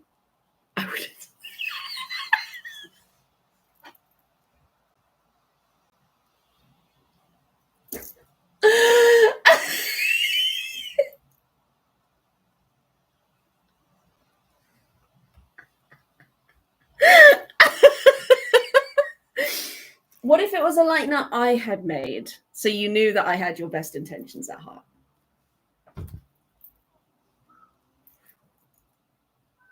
Probably. I mean, maybe I have your best intent. Maybe I don't. Who knows? I do. I have your best. I promise. I've just realized how toxic that sounds. Lord above. Anyway, I'm assuming that that Jonathan listens to these recordings. I mean, surely, right? I don't understand how he has not realized you wouldn't know your intentions anymore if you had a Lightner. Oh, sweet. No. Oh, Jesus Christ. Okay. Oh, God. No, don't do this. Should I add you as a character into this? I feel like that would be... Oh, my God, that would be so much fun. As like a maybe after I've included all of the actual canon, just like, if I were in this is who I would be. That would be kind of fun. I feel like you would probably survive everything, but I also think that you would become a lot more quiet. You know, kind of like hardened soldier vibes. I feel like you would eventually. I feel like at first you would be a bit like me, or it's like trying to be the comic relief, or at least trying to almost be above it all. I cannot wait. I don't know what half of those words mean, but I cannot wait. I'm very excited. This is what I mean, is it's like I want to know everything already just because I want to know it all. Yeah, that's what I think. I think it would be... Jesus, there I go, getting all excited again. I think it would be really fun to consider how we would, you know, would we survive? I don't know. I think I would probably, and this is not an insult to you, this is probably more an insult to me. I think I would survive more mentally because I'm more used to not feeling like I'm in my right sense of mind. I've already dabbled with psychosis several times in my life. So I feel like the whole fear of not knowing what's real or like seeing things that are creepy would probably just kind of, you know, whoosh. There's not much I can say, but I can agree. Okay, cool. But I do then also, on the alternative side of that, I do think that you would be much more prepared physically. I think you have more survival technique than me. So I think, I don't know. For some reason, I keep seeing everyone with backpacks. So I don't know. I'm going to call it the backpack era because I don't know what it actually is. But it's like every now and then, it's the same thing with the fucking turtlenecks. With I see them all in like camping gear. So either everyone just really likes the idea of them going camping, or there's like a backpack era. So in the backpack era, I think we would make a very good pair, wherein you would make sure we stayed alive and I would make sure we stayed sane. Yeah, I this is just me. Honestly, part of this is just, it'll be fun to look back on of like how wrong I was. So we've got turtleneck John and the backpack era. I don't know what. Also, I keep seeing. I don't know what it means, but it's a tag on AO3, and it's called. I'm enjoying the theories. Good. I would hate to be annoying you with them. It's the Scottish safe house era, and I don't know what that means, but I find it really amusing because I'm like, safe house? Why are they in Scotland? why are they like I understand all the words. I don't understand the sentence. Do you know what I mean? And why is it a whole era? Like, do they what? So maybe the Scottish safe house era is the backpack era, and I just don't know that yet. We'll find out what the fuck the Scottish safe house is. I never thought that a safe house in Scotland could be safe because it's fucking Scotland. But you know what? There's a chance. There's a time for everything, I suppose. And maybe the backpack era is the time for the Scotland safe house. Also, depending on how much, because obviously it's a relatively thick book, but I do also think that there aren't a lot of pages. But I do think that if there is, no one is ever in Scotland and there is no safe house, gaslight. Oh, okay. I was clearly misreading. Thank you for telling me, Lom. I know you would never lie to me ever in your life. I think what would be fun, assuming I have enough space for it, is if following the end of season 5, if there's still enough space in the book, I then just do it for the Magnus Protocol instead. That could be fun. I think a lot of this book is gonna have to be done in layers almost. Like, I don't think it's not something that can be written linearly. I think it's something where I have to fill in patches all around the place. So it's almost like I've got to block it out, like block out areas where I think things will be important or where I think more details are going to come up later, and then leave like a fucked up space and just assume or hope that something will come up that I can then put there. And if nothing does come up, then I suppose I would just fill it with cool pictures and stuff. Yeah, because it's like, especially when it comes to things like the UV light thing, like that's definitely going to be like a final touches thing. You know, it's going to be all of this has happened, or maybe even just like every now and then dotting it in and out. But a lot of it's just going to be more fun stuff, like, you know, fun little jibbity jabs and all that. But I don't think, because it's not like it's a book. It's not like I can write it from start to finish. I know obviously time works linearly here. It's not like this is the TARDIS or something, but I do think that trying to approach it like that wouldn't really work, because we're not learning about everything in an orderly fashion. Like we just heard the second half of a transcript from like the 5th bloody episode. And it's like 50 episodes later. So, you know, but I do think it would be fun to take elements. So like I don't know if you heard me before. I thought that what would be fun is if we had a page on vampires, and then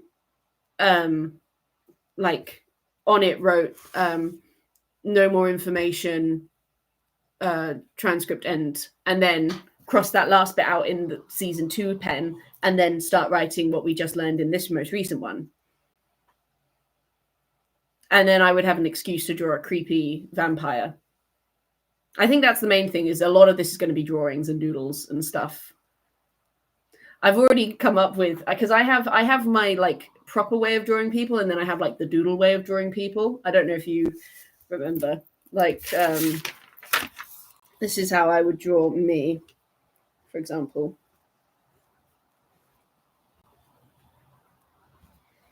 Do-do, do-do, do-do, do-do, do-do.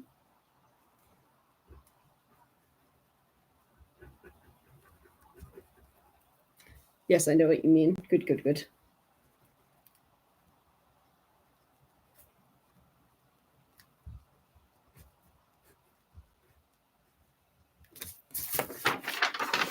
This is how I would draw me, like fast. So I feel like that's going to be for the main part how I draw them. Like I'll have their nice drawings, obviously, but then I think a lot of it's going to be like fun little doodles. I don't know. Jesus, I can't believe I've almost been talking for like 4 hours. I don't think I've been this social in weeks. Fucking hell. Ah, lordy lord. How's your study, buddy? And how's your work going as well, by the way?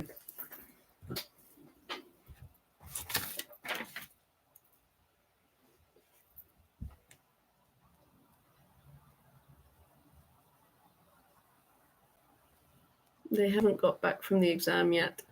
What's their exam in?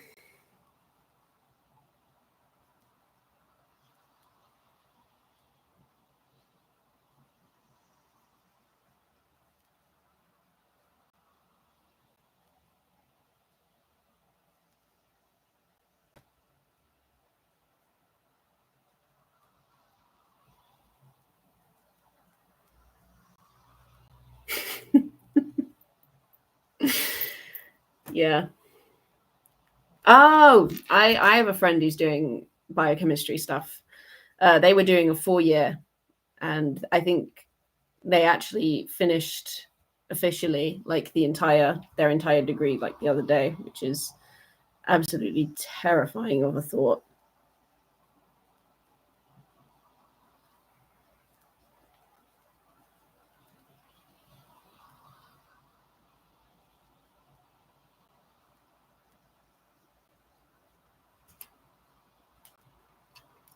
We are ahead. Oh, good job. Bloody hell. I'm seeing the word atoms way too many times. So many people are already fully done. Yeah, I bet it fucking is, bro. I'm not done till September, though. So if that makes you feel any better. But my, oh my, look at you. Dr. Productive over here. Yep, September. That's when I'll be writing. Oh, well, because it's a master's. So we graduate later than everyone else. But I'll be spending those last months like doing my research and writing up my 8,000 word. Actually, is it more than that? Possibly. Dissertation. Because most people publish their master's work. I mean, it is fun. I enjoy it. What I'm doing is pretty cool. And it's also novel, which means that no one else has done it before, and I would be the first person publishing properly about it. And depending on specific stuff that we did, we may end it like we're doing something called dynamic causal modeling for EEG data. If we create a generalized model that demonstrates normal, effective. Yeah, exactly. If we were to make a generalized, someone's dying, model that demonstrates the general effective connectivity of the brain during the sleep cycles, then anyone who does research following us and uses dynamic causal modeling and also is doing stuff to do with sleep or just EEG in general, they will probably be citing us if they're using our base model because we'll own it, which is pretty fucking cool. Yeah. I won't explain it now because it's long and you've probably got other stuff you want to be doing. but it is very fun, and it's what I'll hopefully be doing for my PhD as well. Although the PhD will be more of like an extension of what we're doing right now. I don't know exactly what we'll be doing, but I think he said something about, no, he said it in an email, because he brought up some like thing that we could, in theory, do as my PhD. If it will fucking load anytime today, that would be lovely.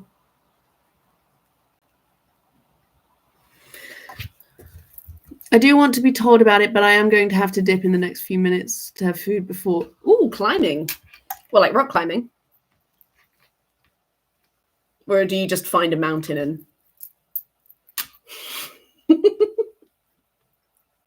I could see you doing that. Tell me about the PhD. I will tell you about the PhD once it loads. So indoor went outdoor last weekend for the... I bet it was. It sounds really fucking cool. There's actually a rock climbing place in Exeter that I didn't know about, that I discovered in like second year. And we did a lot of freehand rock climbing. Instead of like being attached to a rope, they just kind of gave us shoes and went, have fun. And we just went off. Right, here it is. That I thought may be interesting for your PhD project. The short story is in collaboration with the Kiwi group I work with. We have a project modeling EEG data for kids with epilepsy. And the key question is figuring out what leads to this is a hard one to say, benzodiazepine resistance in these kids. Benzodiazepine, yeah, in these kids. The data is being collected at various hospitals around New Zealand, whereas there's both routine clinical EEG and also EEG following several different drugs. Anyway, I can describe more, but just wanted to put in radar in case you're interested. Yeah, it does. It's I don't want to get this wrong because this is on the internet and it would be really embarrassing if I got it wrong. But I'm pretty sure it's a class of it's a class of medications that slow down brain activity, and it's used in epilepsy because obviously they that's what's also really fun about this, is that it's got really heavy like practical applications. Like for example, with the schizophrenia kids that I'm working with right now, because the biggest risk factor of developing schizophrenia is having 22q11.2 deletion syndrome, which is what these kids have. 40% of them will go on to develop some sort of psychotic condition. And if we can figure out what it is specifically that puts them at risk compared to their non-affected siblings, then we're halfway to figuring out the exact like effective connectivity that's the cause of them developing schizophrenia. The next step would be to compare the 40% that do develop it to the 60% who don't, to refine that specific difference. And if we can do that, then we've essentially established precisely what causes, like what precise difference in effective connectivity results in the development of schizophrenia. What I would really like to do, in addition to all of this, although I don't know how I would, is somehow investigate, because there has never been a blind schizophrenic. No one who was born blind has ever developed schizophrenia. And obviously you can argue that, it must be because of the high visual component of schizophrenia, but that still doesn't entirely make sense as to why they don't develop it at all. Because theoretically they could still Yeah, comorbid refers to when two conditions you have at the same time. So I have ADHD comorbid with autism.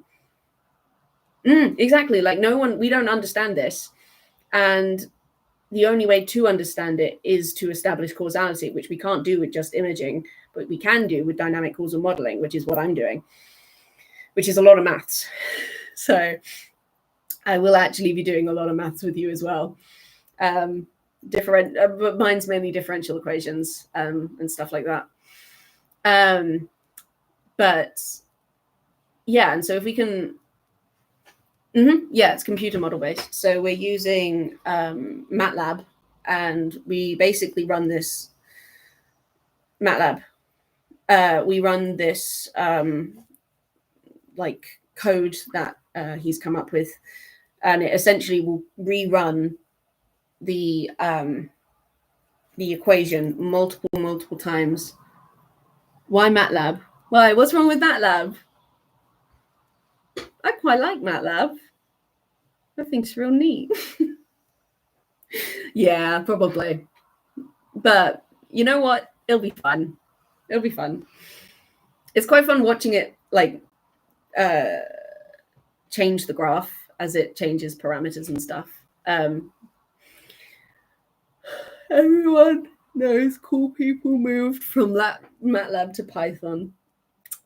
You know, I might just bring that up with my research supervisor. Who knows? Maybe he'll agree. He might. He probably won't, but he might. If he does, I will let you know, because that'd be fucking hilarious. Like, yeah, my friend said that only cool kids use Python, so maybe we should use that. Yeah, okay. I think that could be. Oh, but yeah, so only reason people still use is supervisors can't be bothered to learn the new code language. That's fair. I can't remember. I remember there was a specific reason why we're using MATLAB, and I can't remember what it was, because Alex is fairly young, so I don't think. Yeah, I mean, to be fair, I can imagine the older people being like, nah, fuck that. But Alex is pretty young, so I think it might just be like that's the system they used before for like the previous research of this, or potentially something else. I can't remember. But yeah, that's what I'm doing. I'll explain the research project properly another time. I don't have the voice for it right now. My little throat is very parched.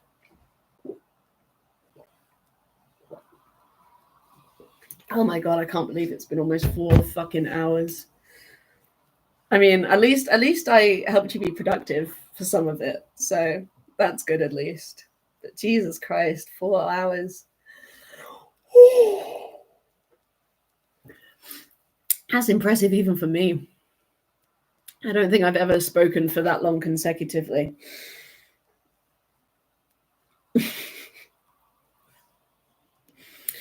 Please go get yourself a strepsil while I get sandwiches. Okay. All right. Thank you. You're very welcome for helping you with your productivity. I've had a good time. I had a very good time. Although this is probably one of the first times I actually feel like I can't take any more Magnus archives in one day, which is actually kind of good.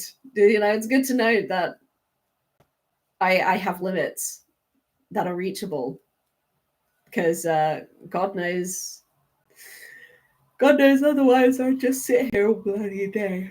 Woo. And also I did go to sleep last night, so I'm just a little bit out of it still. But I did actually go to sleep. At least I think I did. I don't. God knows.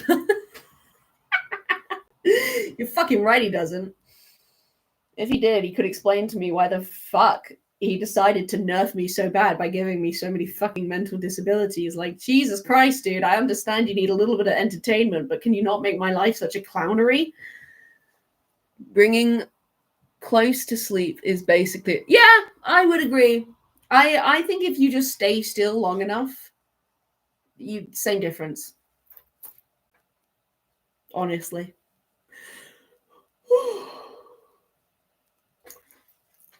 Mm.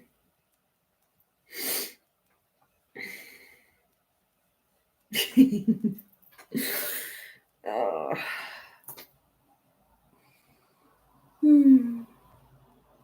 Okay. Well, I am glad that I got to spend this time with you. It's actually been really fun. I've very much enjoyed spending time with you. I will enjoy my work evening. Yeah. I feel weird ending the stream with you still here, but I will, because that is my job. So goodbye, and I will see you soon.